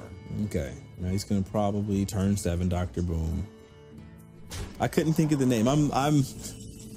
Yeah. Well, you got the lightning part. That was the key part. That's the only part that matters. That was I'm the key a very part. functional man. I think Think of the key word there. It's lightning. It looks like lightning. Yeah. All right. And Fire Blast. That's interesting. So this is one of those situations where he's going to actually not boom. Yeah. And I guess he felt like it would be better to completely clear the board, but he still left the Frostbolt. He could Frostbolt. I can see him saving it. Yeah, that is an interesting. Well, now that's an interesting choice, though, to save the Frostbolt there. Yeah. Instead of because you would want to use all your mana most of the time. Mm-hmm. Because he's not going to be able to do anything with the extra mana if he puts out. Yeah, I mean it's a very good spell. You can sometimes stop something, really powerful minions, and it's an amazing. Yeah, or if there's a weapon. Yeah. But, so I can see it. It's just. It was an interesting choice. I would have Frostbolted that for sure. I think I really believe Dr. Boom is one of those cards that in almost all situations you want to play him, it turns out. Yeah, that's the thing. That was interesting to not Dr. Boom in that case. Yes. Ferrari Teddy, how are you doing tonight? Numb Euphoria. All right. Misplay. Hey, are you reading Numb Euphoria? You laughing I'm sorry. You laughing. He's alive. He didn't know. And he plays Hearthstone. Yeah. No. And another lightning storm. So Deer just using that board clearing attack to more or less force Axel to go through a lot of cards. Let's see how we are on the cards. Yeah, we're at 19 on 19. Yeah, I don't expect it to go that long, but yeah. Now gets to do the Cogmaster. It's not going to be any type of fatigue game, but still. And now you can put a lot of stuff out there. Axel is definitely running out of cards. Yeah, I feel like Dr. Balance is so amazing because you now have 3 minions on the board. So much potential damage. Even if they use their board clear, there's the potential for those doom bombs. Those bombs, yeah. So which people haven't been too lucky with tonight, but They can do up to 4 each. So it's you know, it just really swings the board in your favor in most situations. Absolutely. Hey, how's it going, Unwilling Dirk? And oh, there we go. There's a that's a good play for the Fire Elemental. And that's the Light Warden and or Light Well, excuse me. And the start of your turn restores 3 health to a damaged friendly character. Yes. There you go. And I'm imagining he's going to run Boombot into the 6/5. That's what I would think at this point. Because how else are you going to get rid of both Boombots? Yeah. That's the only way you can get rid of them and have those bombs. He's almost kind of wondering if he should Frostbolt for the odds of the bombs. But you can do that afterwards, after you determine, you know, because if you ran one Boombot into it and it hit, it could actually kill him. Because he can take one of those out with the 3/2. He can take out the 05. I don't understand why you do that first. What if it does 4? Do that? And that would have killed it by itself, you see? Yeah. Whenever you have an RNG situation, it's probably in your best interest to wait and do whatever is the RNG, and then do whatever, you know, and make your decision based on that. And what was that hero? That was the hero power that just went by, or the secret? Yeah. Not sure. I'm looking for it. It's just, he just put it there. It's Mirror Entity. All right. So the next minion that Deer puts out will be mirrored by Axel. And at this point in game 9 mana, he might put something. Oh, okay.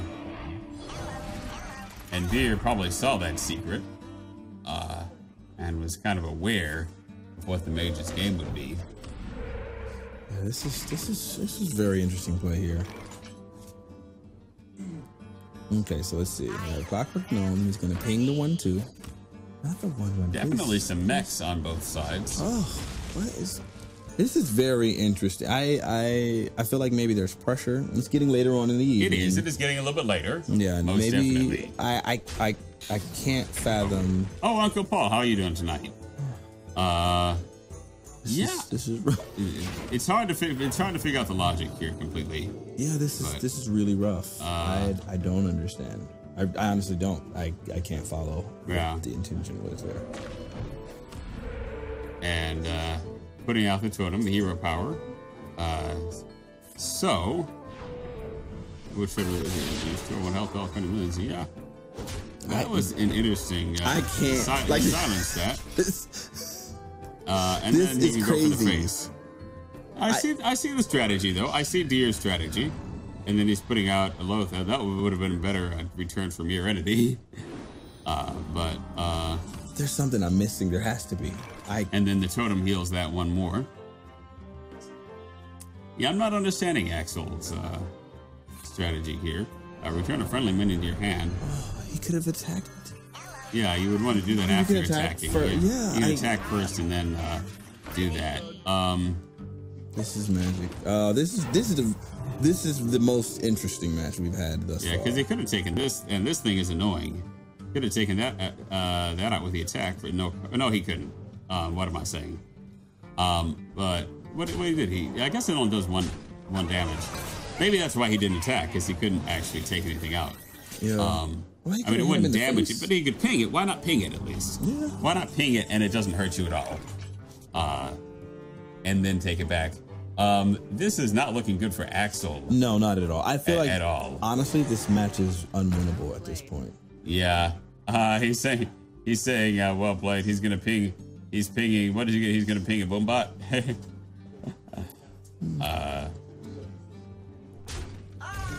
Oh boy. Yeah. And what is this? This is the give a minion +1 health. Uh-oh. Oh my. And I think Axel is just waiting for the lethality. He's waiting for the lethal. Not only the cast, but the players are, uh-oh, Brunkovic. Well, thank you for watching tonight. And well played by Deer. And Axel just not quite getting the board control there that he needed. That one did not work out.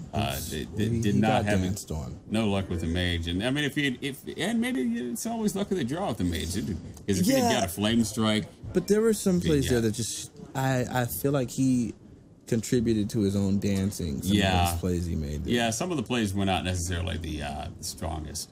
Ian Wolfex, thank you so much for watching tonight. Ferrari Teddy, how are you doing? And I believe we will be able to talk to Deer and Axel in just a moment when they get here. Ignathium. And I need a scrub step to make this. Interesting. Says Smash Bros 722. I don't even know what that is. Yeah. No live gaming, noble ducking, and it's vicious. There is no Marvel, unfortunately, tonight. There is amazing Hearthstone. Marvel is it's a interesting way of saying Marvel.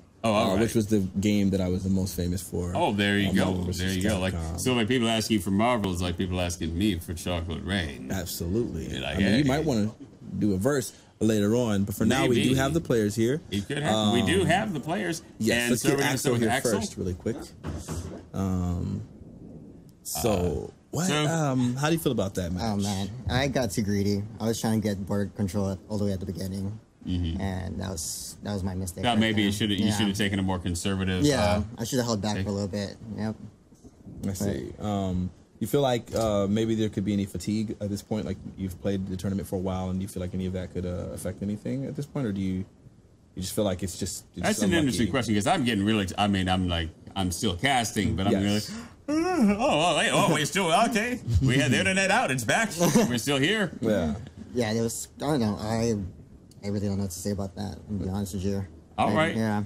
But you had a fun time. It's good experience. Yeah. Good experience. You get to apply. And we are going to be doing this Twin Galaxies live bracket many more times in the future. And thank you to NVIDIA for their sponsorship. And and the players are playing on the NVIDIA Shield tablet. So hopefully it's been a fun time. Yeah, this new video it's cool. I want one for myself right now. Yeah. Very good. I think we all do. Yeah, I think we all do. All right, and so definitely hope to see you around. Yeah. See you soon, guys. And here we have Deer. Deer has been with us a number of times tonight. Yeah, he's showing a lot of mastery here. We could almost call you Master Deer. Yeah, Deer. Some of the people in chat were saying, "Oh, these players, these did not have good players." Whoa. But Deer, you are a pretty good player. Okay, you pull it together. Yes, you do. You have it together. Absolutely. Yeah. You can't worry about the negativity of some people. But either way, it was a really great match there. You did pretty well. Were you confused by any of the plays that went on in that match? No, I did get lucky twice in a row with lightning storms. I used my hero power, rolled the spell power totem, had the high rolls on the lightning storm. There you go. So you drew well, and you were able to control the board with your draws. Oh yeah, yeah. That's one of the hardest decks to overcome is Mech Mage currently. And as soon as you take control of it, they run out of cards. You've got too many answers, and you roll them. Yeah, that's really good. A lot of the chat said as soon as you had both, I could not remember them. I was calling it forked lightning. I could not remember lightning. Lightning. We knew it had lightning. As soon as you had those cards, they were like, there's no way you can. Yeah, because that's what I was saying. It's like as soon as he was in that situation, I'm like, wait, does Shaman have any board clearing spells? It's that lightning thing, right? The forked light or the lightning storm. Yeah, and I hope it's been a fantastic time. Yeah. And we still have more brackets, don't we? Yes, we do. Yes, we do. Yeah. And you're still in there. Am I? Yes. You won that match, didn't you? Yes. Yes, so you're still in the tournament. You still have, more matches to go through. Oh, yeah. Absolutely. There you go. Oh, thank you. Well, good luck with Thank that. you. Thank you, guys. Good luck. Look forward to seeing some more of him. See you later. Master Deer, he'll be playing some more matches. And here's the bracket as it stands now. We are down to the semifinals. We are. We have Deer.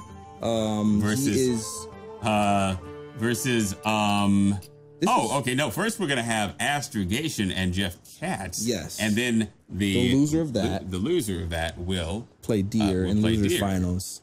And then we'll have grand finals. That's how it's gonna go. Yeah.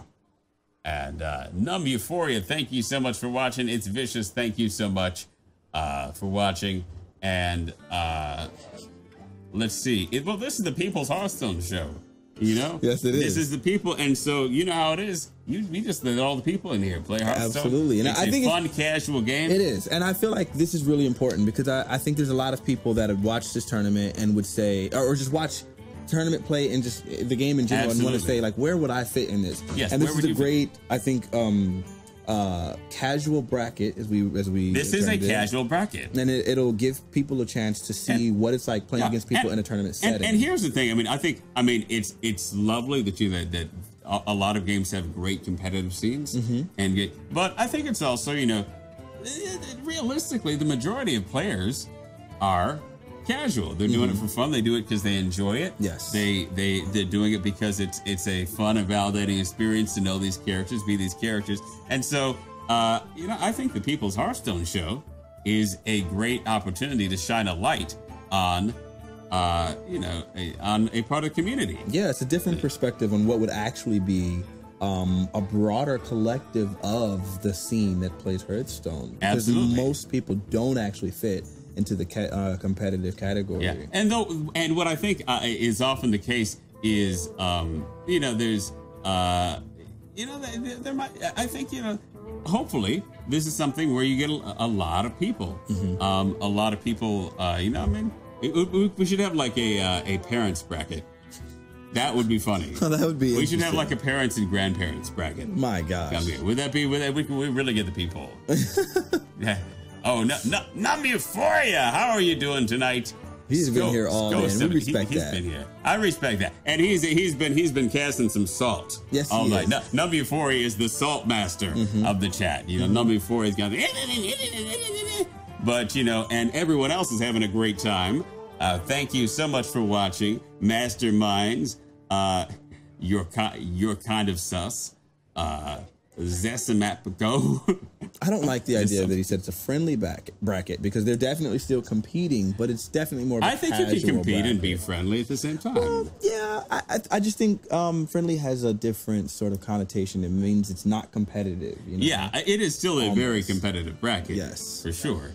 And I think, in fact, we are ready to continue that competition. Speaking of that, we have Astrogation going up against Jeff Katz. And speaking of competition, you know, there's really nothing competing with the NVIDIA Shield tablet right now. I'm joking. So anyway. Well, no, there might not be with all the capabilities. Yeah, it's definitely on a league of its own. So Astrogation versus Freak, who is also known as Jeff Katz. I'll call him Katz. Yes. He has been the person predicted to win. And Astrogation, some interesting high mana draws. Yeah. At the start here as Paladin.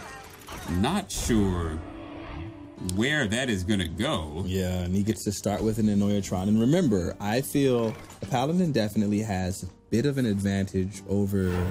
I mean, Mage has a bit of an advantage over Paladin, specifically because his hero power. Hero power directly counters the Paladin hero power, but it doesn't mean it always works out because there's other things besides the hero powers, but just in that specific area. Most definitely. And so we have out here on the board, we have 3 Silver Hand recruits. It's kind of an equivalent counter to the Anoyatron, honestly. I mean, it takes 3 of them can trade for it. Yes. So. But unfortunately, so in this situation, he's not going to even attack any of them. Well, I guess it's too early. See, you don't need to worry necessarily about the Silverhand recruits right now because they haven't been buffed by the Quartermaster. Absolutely. Now, he's aware that he has 2 Quartermasters, and that will actually buff the cards twice, and he'll have 5/5s on his hands. Yeah, and of course, we're nowhere near the mana in the game where that is going to come into play. But 2 more turns. But Katz, I'm sure, is aware of the mana counts and when Astrogation is going to be able to play these Quartermasters. And that's why I expect a Mech Warper and a Noyatron. So he has the mech out there, and next turn he'll be able to use a Blast Mage, which will attack all of the various minions. Yeah, and just in time, prior to the mana being appropriate to play and buff those. And there we go. Oh, and Consecration doing 2 damage to everything. And it unlocked a secret for Jeff. And we remember that secret was Mirror Entity from earlier. Yeah. And I'm wondering if Astrogation will remember that likewise and play around it. Yeah, and we actually don't have a mouse in that machine, so we can't see what the secret is. But putting out the blast mage, and there we go. Stop it, Master.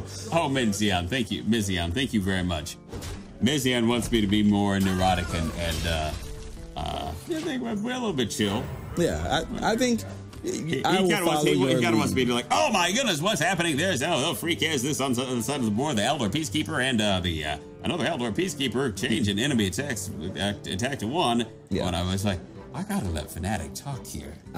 Man, listen, with that voice, I don't have to say anything. I'm pretty sure you could carry this stream by yourself. Oh well, maybe it would be a much less knowledgeable stream. It might be half the people's Hearthstone. Yeah. All right. And there we go. You gotta shower the people with James Taylor reference. Anyway, about my voice in showering. No, ooh, I like that conversation. Okay. James Taylor, he made an amazing song, but I'm always referencing music for no reason. There you go. That guy. I'm sure some people got that. You know what? There might be some people. Jeff got it. Jeff got it. All right. Here we go. And we are...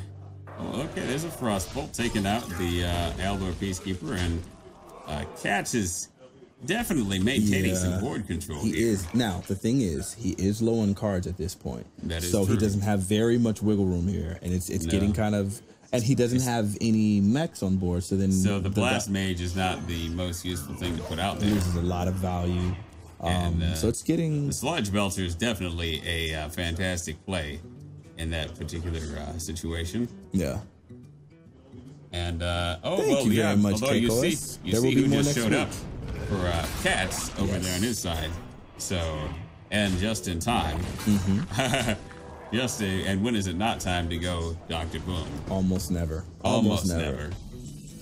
And so that's what I would expect here in Katz's next turn. And now that is an interesting counter, because I think Astrogation is aware of the Dr. Boom possibility. I can imagine that. And so he's kind of playing Sylvanas preventatively, knowing that if Dr. Boom is out there, he can run Sylvanas into that. And, it's on turn 8. So he has a secret, which I believe is Mirror Entity. Yeah. Very smart. He traded the minion there, so then Sylvanas doesn't get anything because there's nothing on the board. Very good. And now he can control the board with Dr. Boom. Is he? And I feel like there's almost no other thing to consider. There's really no other alternative, is there? Yeah. And that opens up the Goblin Blast Mage battle cry. So. And now that's interesting. An interesting now that's trade. Smart. That's him over. He played the Zombie Chow. I'm the Zombie Chow. Knowing that the Mirror Entity probably was the secret there. Yes. And it's like, hey. Now I'll be able to get 5 health for myself. And then of course he has the Defender Vargas taunting either side here, Astrogation. So that was a pretty strong play from Astrogation. Yeah. And now he can, I would imagine Jeff would probably Lotheb and Goblin Blast Mage and possibly remove the Divine Shield. That would be, is Dr. Boom a mech? No, but the Boombots are. Oh, the Boombots are, okay. Yes. And so that was very boombastic, and so he's going to. He said boombastic. It was very boombastic. I just wanted to slide that in. I was hoping nobody would catch boombastic. That was a very boombastic play. And, here we go. Oh. Okay. Wow, bada 4 boom. damage. Bada and boom. Another bada boom. And that hurts. That hurts going for the face with Dr. Boom like that. And yes, it's definitely. Surrendered. Oh gosh, he admitted he got danced on. That was a pretty sudden concession. Yes, Do you agree with that concession? were there very, very narrow odds? Just extremely narrow. And I mean, you saw the cards he got, and so I guess it probably was yeah, he didn't really have any board clearing capability anymore with the cards that he drew. I think that match was actually done.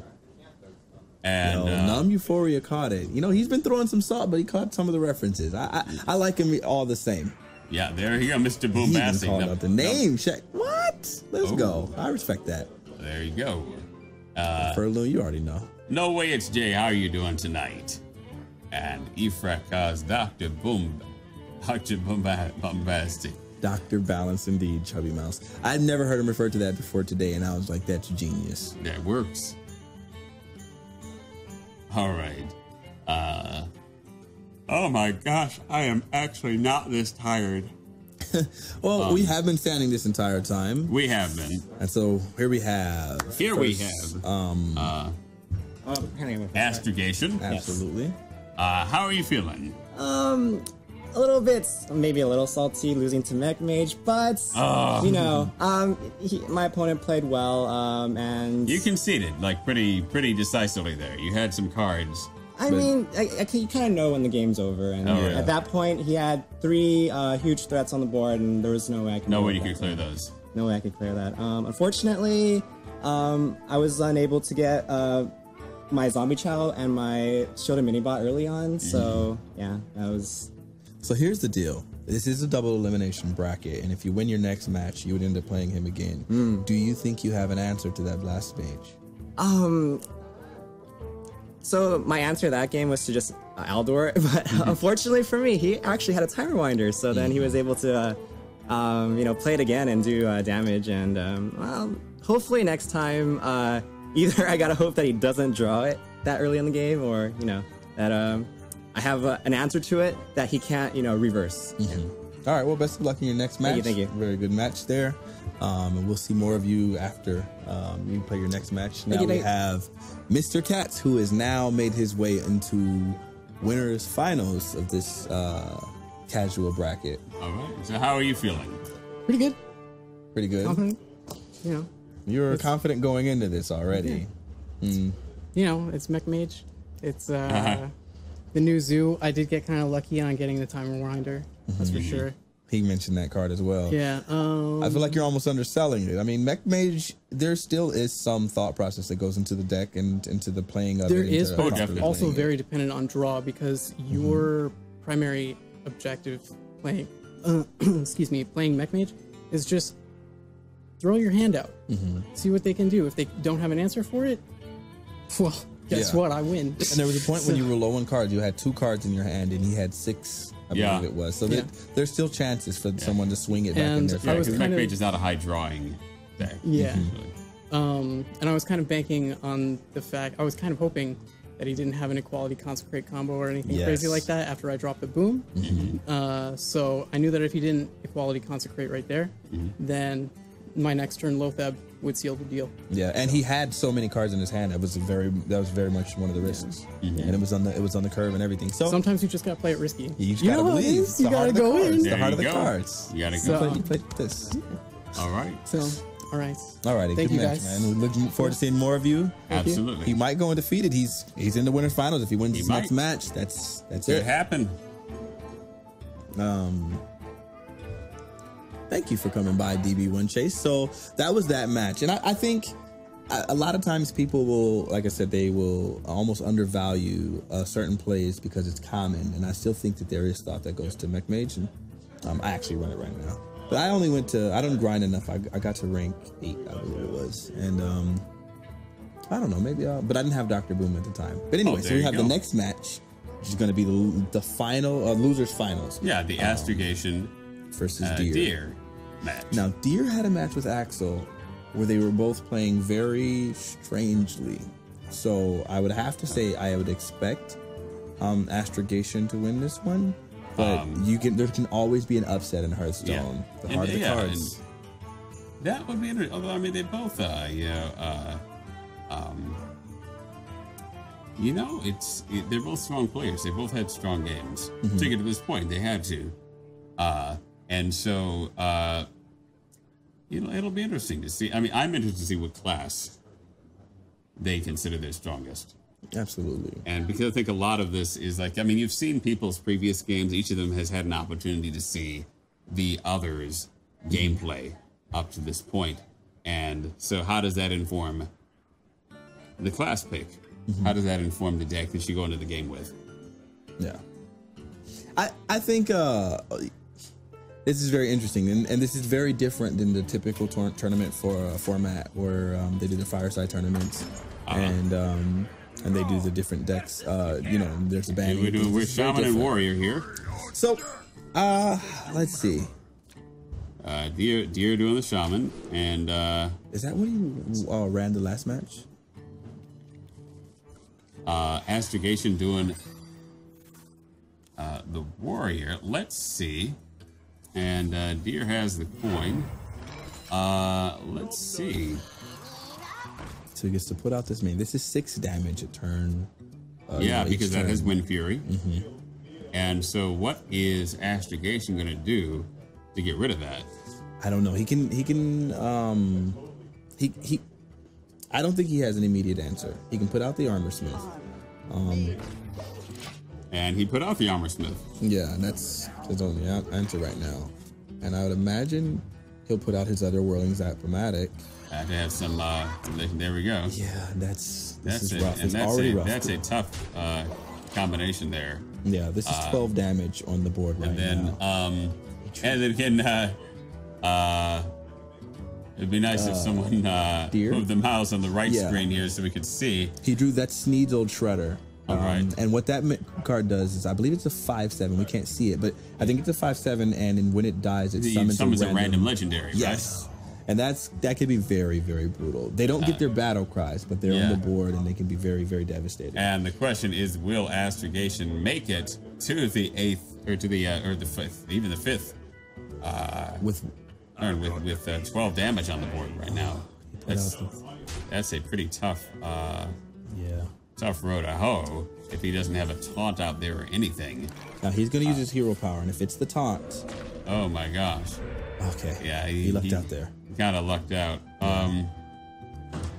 Well, I would go all face here. I would be tempted to. I would be tempted to as well. He might instead do one to the face and then destroy the big game hunter and then send the other Whirling Zap-O-Matic straight to his face. And that eliminates the 4/2 threat, which could do. So it basically to the face now 3 I'm confused. times. That confused me. There. That's very confusing. I don't understand that play. I can. I don't know. I don't know. I absolutely would have taken out that big game hunter. And Astrogation gaining some board control, coming much closer to it with the counter reply. Does he do this and hero power and hope for the taunt again? And there you go. He got the taunt. And it was only a 1 in 3 chance there because he already had the Searing Totem out. He had a 33%. Yeah. And let's see what Astrogation. He apparently wants to draw some more cards, putting the Acolyte out there. And helping himself draw that cool Taskmaster, which is immediately being put out there. Wait. And he did damage to his own minion to draw the extra card, and now he gets to. Oh, there you go. He can trade it finally, which would give him 1 more card draw. It's a pretty smart play there by Astrogation. Yes. Definitely someone who knows the deck that he is playing with. I feel like everyone has to know their own deck. In order to play in a casual bracket. Absolutely. And here's a Sludge Belcher coming out on Astrogation's side. Definitely a good play at this point. Yep, and he has an Execute, which he's probably likely to use. And yes, he does. That deals for 1 mana. How can you avoid it, you know? Complete board control at this point. And then, what options do we have? Yeah, Lothar. Enemy spells cost more than... Oh, okay. Well, next turn is... Dr. Boom. You know what time Dr. it is. Balance. We keep saying it. Check that watch. What time is it? It's Dr. Boom time. That's... And... it might be that time for both players. Yes. It might... it might be that time on each side. You see that happen a lot. Not a whole lot of these decks running without a Dr. Boom. Regardless of the class, you tend to see if someone picks a legendary to run with. It's a lot of Dr. Boom. Yeah, there we go. He's thinking about it. He was hesitating. But he's like, hey, why not? And the Sludge Belcher is drawn by Astrogation. So he's going to gain the fire armor. Gets to draw a card. He's probably going to... is he going to equip the weapon? There you go. Drudha, thank you very much for watching. Yeah, this is looking very much in Astrogation's favor. Yeah, very much so right now. And even though, yeah. Oh gosh, yeah, that. Now, I'd imagine he'd go to the face with. Yep, and he is going to the face. At least he's thinking about it. Oh, now that is a creative play. I missed it. I'm sorry. I was. Oh no! Just attacking his boombot with a Sludge Belcher. Then the bomb from that boombot killed the boombot on this side. Then the bomb goes over into Deer's face. I see. So you had to think that one out a little bit in terms of cause and effect. That's what I struggle with as a new player in Hearthstone, is really getting the cause and effect of everything in my head. Because sometimes you have to calculate 2 or 3 or 4 steps down the line. And there we go. So I'm trying to consider what he's going to do here. I can imagine.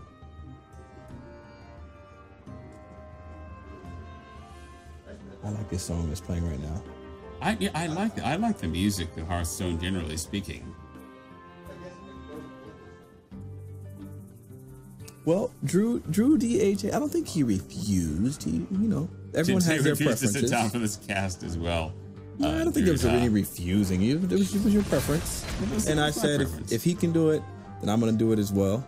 And we're just starting a new thing. Yeah. A lot of people stand. People who work, the checkout or the grocery store. Yeah, and why not be healthy? Pharmacies, they stand. Yeah, it makes it a little bit healthier too. So. Are my legs killing me? Who knows? I'm just saying I'm going to do what I need to do. There you go. And that's not a bad time to put out the Flame Tongue Totem. Flame Elemental. Buff it with the Flame Tongue Totem. Mm-hmm. And there we go. I think there were some better ways he could have played that, but he understands his deck better than I do. I'm gonna assume. And then going for the Fire Elemental with Dr. Boom. He is playing this so very conservatively, and I understand it and I respect it. He still has the board control, so it kind of makes sense. Yeah, he's prioritizing board control. He's probably going to hero power first and hope he can get the spell down. Get the buff. Oh. Well, I guess it's not needed because he can use a Flame Elemental. That is interesting, though. An interesting choice. And he'll get rid of the Shield Maiden.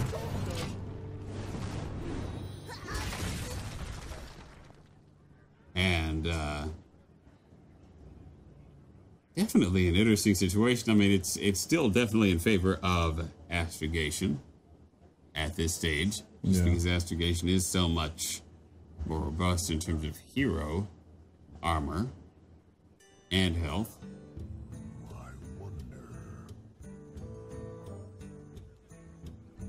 Okay, so he deals 1 damage to our minions with his weapon. And this is it's over. This is I could even see someone surrendering in this situation. Yeah, Astrogation is definitely playing a very deliberate. He has kind of been in control the entire game in terms of playing conservatively. Yeah. Predicting what the threats are going to be and dealing with them. So I guess his options here, he's probably going to have to no-mish and hope for... I don't know what's in his deck, but he has to. Otherwise, he's pretty much conceding here. Yeah, and of course, the Shaman has all of those... Wait a minute. That card has Wind Fury Charge and what else? To the very left. One Fury Charge, Divine Shield, and Talent. Yeah, but he can't play it because actually he could have. He could have, but he could have played the Alucard. And had One Fury. I don't get it. Yeah, because he does have the Alucard, the Windlord. Okay. Which I actually have in my Shaman deck. It is interesting that he did not go Alucard. Yeah. Okay. That is interesting. Crudor, because if I cast like I did Crypt, then I really couldn't co-cast. Let's see.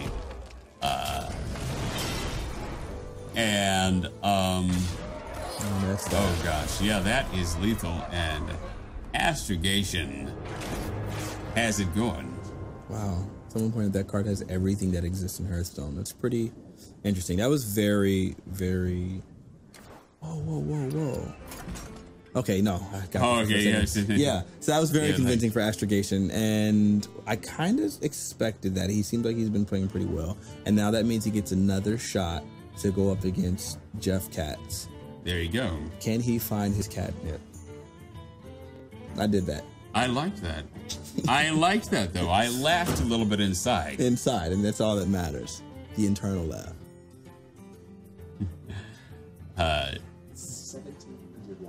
Ginger Rage, how are you doing tonight? And Do Battlers, No Flea Gaming. So, everybody in the chat, what is your favorite class in the game? Tell us in the chat. Sound off. Let's see what it is. Let's see what your favorite class is. So let's see. Neilstorm says Mage. I actually emulated my mech deck, my Mage mech deck off of him. So we're gonna go ahead and have some interviews really quick. We're gonna have first Deer. Master Deer. Master Deer. Deer. Calling him. All right.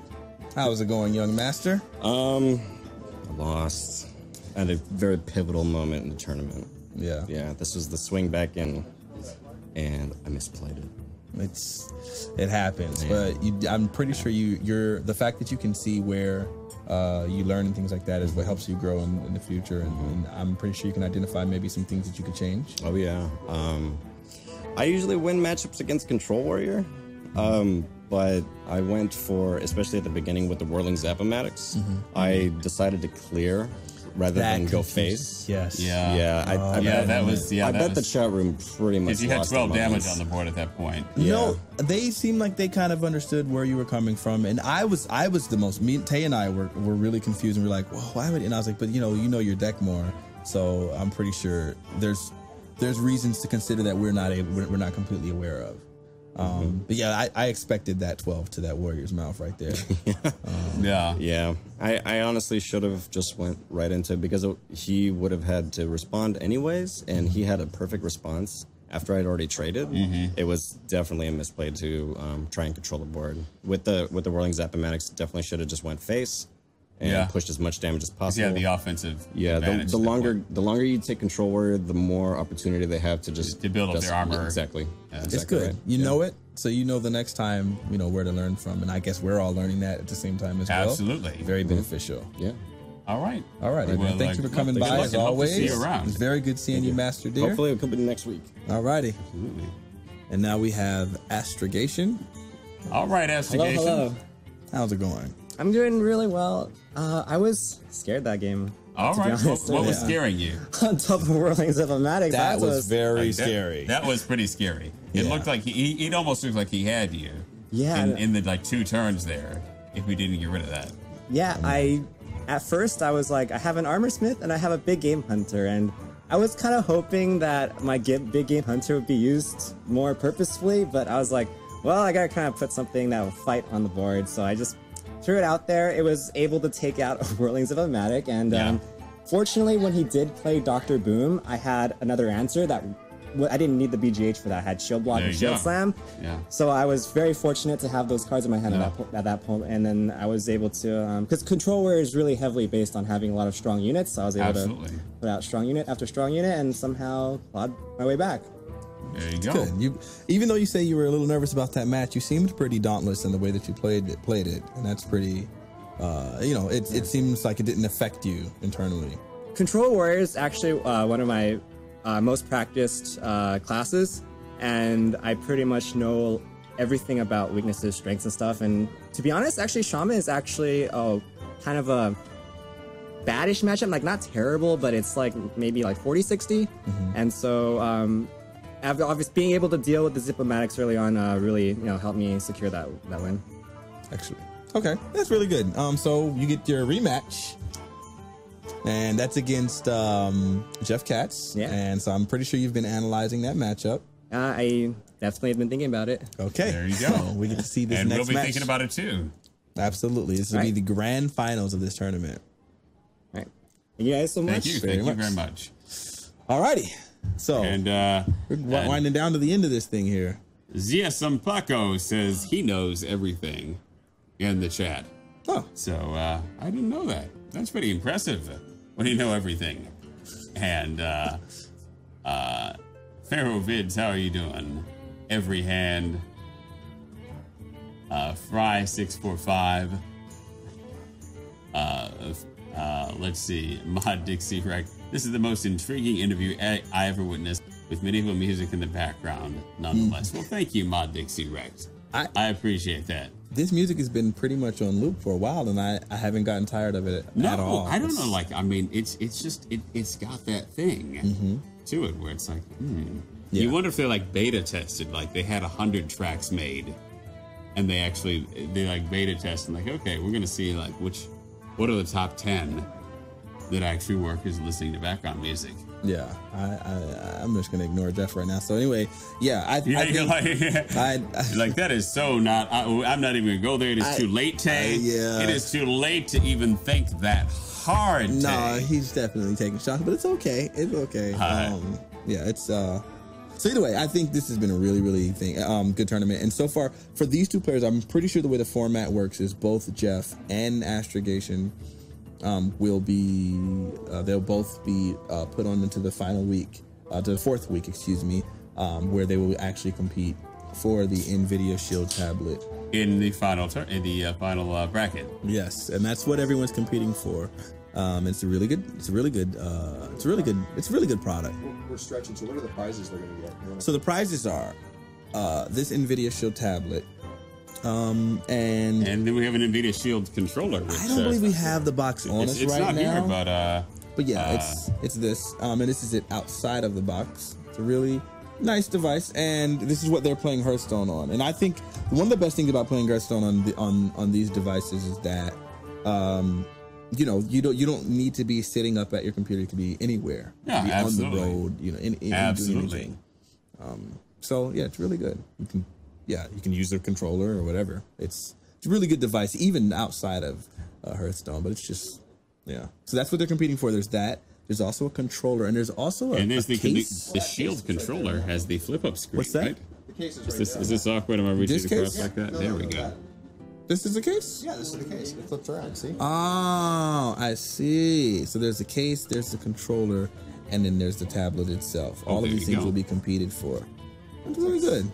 It's like $700 worth of stuff. And No Life Gaiman said, I think I heard God speak. And I think the interesting thing about it, chocolate fence. All of these prizes are being provided by NVIDIA, supporting the supporting the People's Hearthstone tournament. Yes. And so I mean, it's good to see NVIDIA doing a good thing. So I think this show is a good thing. And thank you all of you for watching. Yeah. Monty Karsda says, "Hey, sweet tablet, bro." And 12 Mouth BM, thank you so much for watching. Thank you, the Doctor. I love the chemistry between Fanatiq and Tay. The two mesh so well, you can't tell where one mouth starts and the other begins. Not one mouth, but where one mouth starts and the other begins. We just like going up here. We're like, hey, Fanatiq and Tay, they be up in there. You can't even tell where one mouth starts, the other mouth begins. Shoot, that accent. You see them fools up there? You see them fools up there? They going in. They going to stream this Hearthstone. Shit, I saw them. Oh man, I couldn't even tell one started, the other began. All right. So it went there. And I let it go. I let it happen. It went there. That happened. And here goes the final match. And here goes. Are these the finals? What he started. Are these the final? And we have Katz on the bottom with Cogmaster, Clockwork, Nominoitron, and Frostbolt, and then We have Astrogation there. Oh man. You're kind of thank you very much for watching. And Shielded Minibot being put out by Astrogation and Mech Warper going out. Not the Mech Warper, but the that's a good response. Yeah, it gets rid of the Divine Shield from the 2/2. Yeah, you gotta kind of balance out those Divine Shields. Yeah, and so Katz is still playing the same Mech Mage, and this time Astrogation is playing a Paladin. Katz has been really consistent with the Mech Mage tonight. It's a really powerful deck. His go-to deck. Yeah, and that's I run the same thing in mine. I know from experience that my deck is really powerful as well, so I can see why he would stick to it, you know. And let's see what Astrogation's response is going to be here.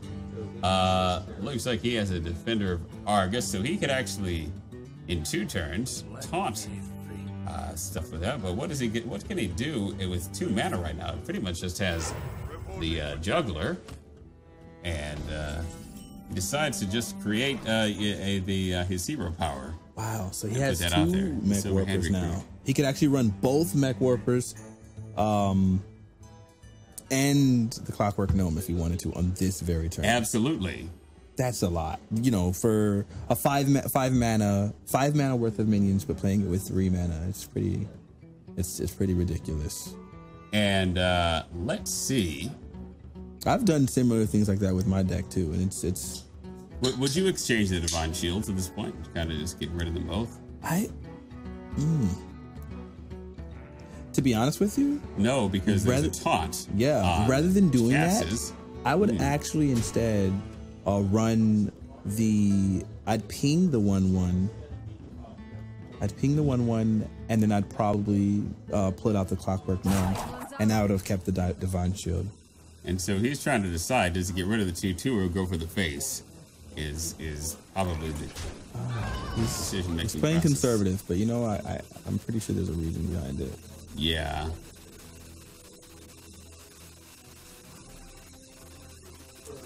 That is an interesting choice. Oh, and just at the last minute, putting out the Mech Warper. Oh, he could have done both. Yeah, he could have. I don't know if he's run out of time. Yeah, he got roped. Katz definitely got roped there. I guess it's kind of confusing if you're not so very comfortable with. But I think he's really comfortable with those cards. Absolutely. Wait. Oh wait. This is a pop off, is what this is. What is a pop off? A pop off. It's a way of he's feeling himself. It's another way of saying it's arrogance, or it is. Is it a BM? Yes, it's a BM. It's a masterful BM, because what he's doing here is he's basically surrendering the match and putting himself into the losers bracket, so that he can then go bop him from the losers. Wow. I believe that's what's happening. That seems to be the case. I didn't even know people do that. And what?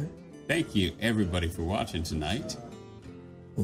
I had to have been intentional. I haven't seen anyone make any mistakes yet on the NVIDIA Shield tablet. So that was very fast. He just surrendered at like turn 4.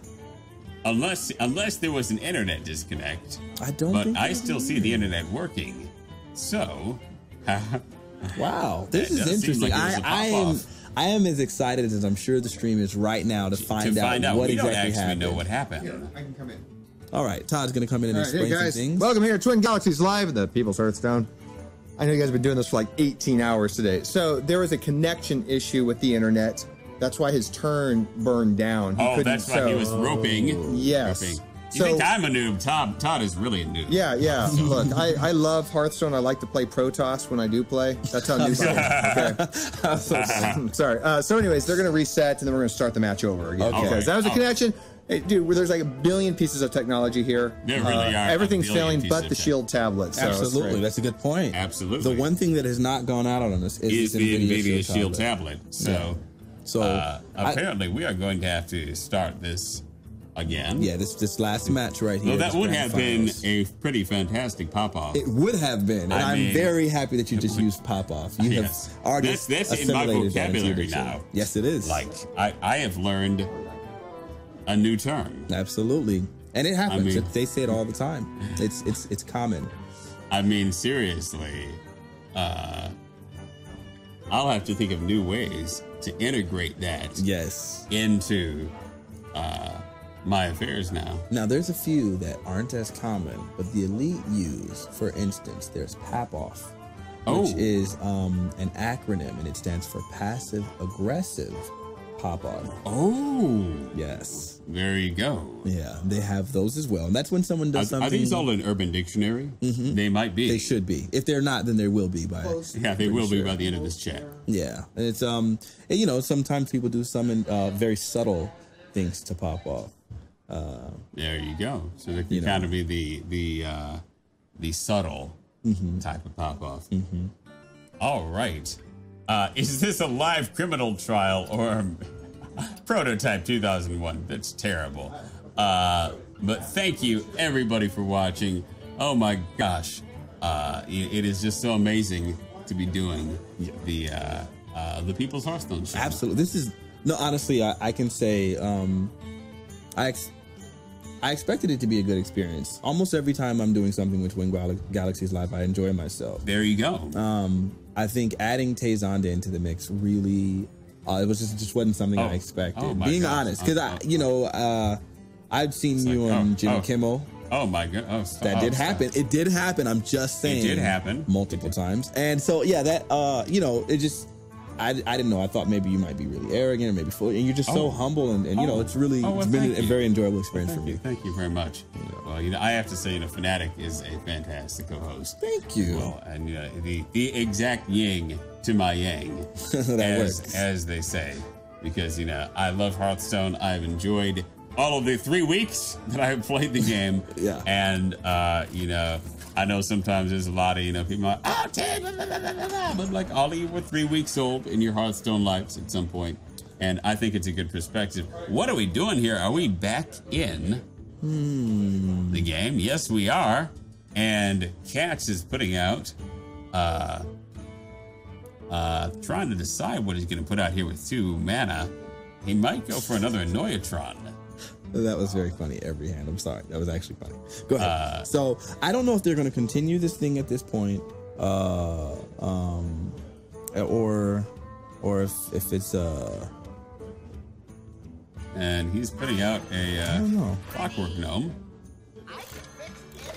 and the Cogmaster rather than the Annoyatron. Are they just completed? I think this is the restart. This is a new match. Okay, it just looks so similar because they had so many of the similar cards, but he didn't have. It's starting similarly, but it is a new match. Okay, and got the Mad Scientist. Build a secret from your deck into the battlefield. And what else are we doing?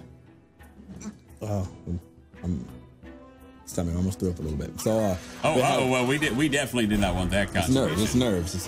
Don't want that minion out there. Yeah. And he's going all face with the minions he has that are able to attack. Interesting choice. And Astrogation putting out the Knife Juggler. Doing his hero power to and he got rid of do 1 damage to a random enemy. Now, if he has muster for battle next turn, he'll be able to do 3 damage, which could actually clear the board possibly, unless Jeff does something to kill. Unless Jeff finds a way of getting rid of. Yeah. And I think he's likely to trade the Mad Scientist for the 3/2 to ensure the secret. Oh, actually. And here comes the Blast Mage. So clearing the board out. There is Equality sitting there on the other side. Yes. See, we know that, but he doesn't. So yeah, this can. So you kind of wonder, is it that time? Well, he would only clear 1 minion with Equality because the other one has a Divine Shield. So I can imagine, or actually he could attack with his weapon first and then do equality. So that's an option. And it's interesting. I guess he needed that +8. I didn't realize his hero had taken that much damage. Yeah. And so he was getting down there. So that is a good play. And if you can give away that minion, it's a 3/3 minion for 5 mana. The thing that makes it so beautiful is that it gives you 8 plus 8 health. Right. So then if you're not going to get the battle cry through Mirror Entity, it's a great counter to that card. Absolutely. You still give them a 3/3, but it's not nearly as powerful, and it's late in the game, so then everyone almost has something to get rid of things at that point. Absolutely. Next turn, mages will have their blizzard. And so there's just plenty of board clear at that point that would be able to deal with that card. And pinging, remaining minion, and going for the face. Yeah, and he still doesn't have a consecrate. I'm pretty sure he's waiting on that consecrate. And, it wouldn't be a terrible time to sludge Belcher, would it? It would not. If you're Astrogation at this point, looking at what he has to put out there, taking out that taunt. And, I mean... That makes me very excited, Lunar Lily. He has the Defender of Argus, so he could do a 4/2 and then taunt the 2 mana. But is that... Yeah, okay, yeah, here comes the Sludge Belcher. And he's going to pass. So that's the end. And... Okay, let's see. What would be the best way? He could run the Blast Mage into the Sludge Belcher. Yeah, that's exactly what he's doing. And then the 1/2, he's going to say... Oh, he's trading the 2/2 for the 1/2. Interesting. Instead of the 3/3, I might have gone with 3/3 there. Spider Tank. Oh wait, that was a trade. Oh right, that's right. And then let's see. The reason why you probably did the 2/1 is because you really want that Mad Scientist to die early, so you get the secret. Absolutely. And so Katz is thinking ahead in that regard. And he surrendered. Well, I don't think that's an internet. Astrogation kind of like when he senses the end of the game. Yeah. He senses the end of the game. I've noticed that he's pretty clear on that concede when the calculus, which shows that he's very cerebral. He's like thinking of the odds and the possibilities and the ramifications. Absolutely. And definitely. I think it makes sense. I feel like there are times when I want to ask them really quick. Were the grand finals? Was it going to be 2 out of 3? We'll figure that out after the broadcast. Okay. All right. Let me ask. We'll figure that out. But that's not tonight. Not tonight. All right. Well, no, because I'm in the grand finals of this bracket. All right. There might be 2 out of 3. That's how they do it pretty often. Hey. Okay, so I'm going to take that as a no. What's up? How are you feeling about that match? Well, so in the game that I lost, I didn't get a Zombie Chow or a Shield Mini Bot, which is very important in the Paladin versus Mech Mage matchup. And in the earlier game where he disconnected, I gave him a rematch. He disconnected. I had a mini bot, but again, it was too early to tell at that point. So but unfortunately, I didn't get my early game. So there you go. So as far as I know, for the format, once you make it to the second spot, that was the last match. Okay, once you make it to the second spot in the tournament, there's really no difference. Both of you guys will be progressing into next into the final week. But regardless, it would still be good to win just for your own, for pride and just your own skill and to test your own skill. I do have a lot of pride. Yes, I think we all competitive people do. I will say that, within reason. People are saying, "What's Trump doing here?" I'm not Trump just because I'm Asian. I'm not Trump, guys. Oh boy. They hit you with that, huh? And well, thank you very much and congratulations. Thank you. Are you going to be here the final week? Yes. And we're looking forward to that. Yeah, I'm looking forward to being back. I'm looking forward to seeing you again, Mr. Tay Zonday. Oh, thank you very much. I'm also looking forward to seeing you again, Mr. Fanatiq. Thank you very much. So, and maybe within that time, you might develop a mech mage of your own. It could happen. Who knows? Anything can happen. Could happen. Alrighty. All right. And here we have Katz. All right. The dominant player. There were people here in the chat before we even began tonight shouting, Katz, Katz, Katz all the way. It was Katz, predicted. It was all predicted. the way. It was kind of predicted. So, The how are you prophecy came feeling? Pretty good. I mean, I said I was gonna win it, so you know, I gotta make good on my word. Absolutely. Otherwise, you know, I would be a fraud. Yeah. Wait a minute now. Hold on. Uh-oh. Maybe Fanatiq needs to enter one of the other brackets. No. Okay, you know what? Listen, there's no comment on that. I have considered, but you know what? Listen, I'm going to allow the people to do the People's Hearthstone There we show, go. and I'm going to support the people as they do And the we're all People's very Hearthstone supportive show. of the people on the People's Hearthstone. Absolutely. And I think the people like that we support the people on the People's Hearthstone And we show. can't say people anymore. No, we That can't. was like, we are maxed out on our people People mana. would be mad at Spent that. all of our people mana right in those couple of sentences. No more people mana. Absolutely. All Jeff, right. so your strategy, so the disconnect happened. How did you feel about your position before that first match that disconnected? You mean, do you think I was gonna win it or not? Well, I'm asking you, do you feel that you would have won it the first match regardless? Well, the first match, I mean, it's always based. The way that you play the mech mage is always based on what you top deck, really. I mean, there's a little bit of luck in it. I mean, it's like all decks. I mean, it's really about your mulligan, what you're going to get, what you top deck, what your answers are for their, starts of sentences kind of thing. Like, can I finish it off? Kind of thing. So, but yeah, I felt like the first game was pretty good because I had a Warper in my hand, and I had a Noyotron. You had and two mech warpers. I had two Warpers. And a Clockwork. They were both about to come down. On turn and, 5, yeah. Yeah, so, I mean, it was really dependent there if the match were to keep going, if he had a Consecration or not, which was sort of what was going on in the second, on the actual match, was I was trying to save my shield on the Noyotron just so I could retain board presence, you know, in case he had dropped a Consecration. Yeah. A lot of thought going in there. Yeah, I mean, you always got to think, like, you know, it's Hearthstone. You got to think about what they have. So Absolutely. And that's deeper than just top decking, though. I feel like sometimes you undersell like what the thought that goes still into that deck. I mean, it's like, you know, you can get top wrecked pretty easily. Yeah. There you go. You know, with those flame strikes and all. Yeah. Anyway, first week, you won it all. I respect it. Good stuff.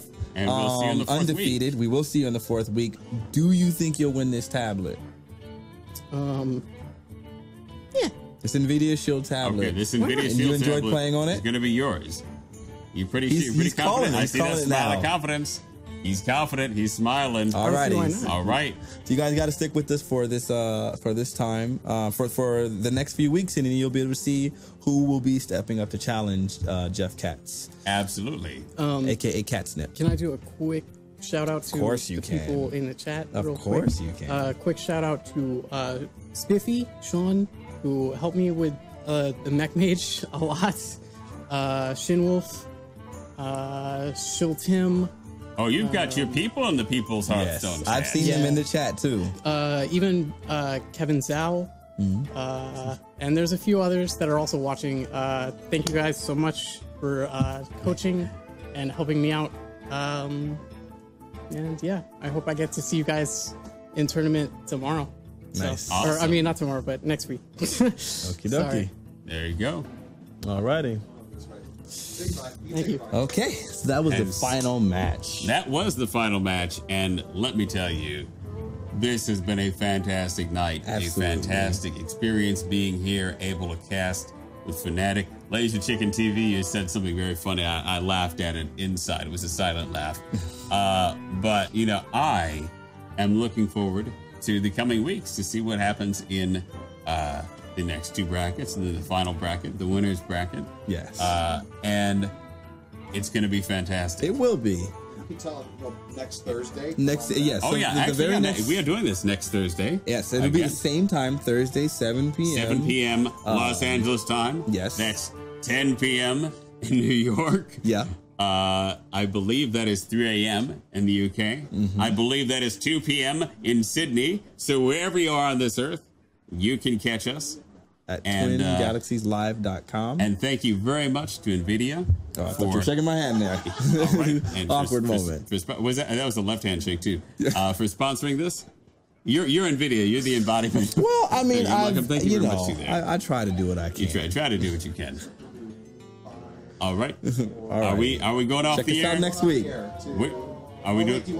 We're doing a commercial. What are we doing? Yeah, we're gonna go to a commercial. You'll be back next week. All right, Okay. we will be back next week. I want to say, definitely check out the next week. And you can follow Twin Galaxies Live. Yes, you can always check out twingalaxieslive.com and find out whatever programming they'll have here, and we will be back. Absolutely.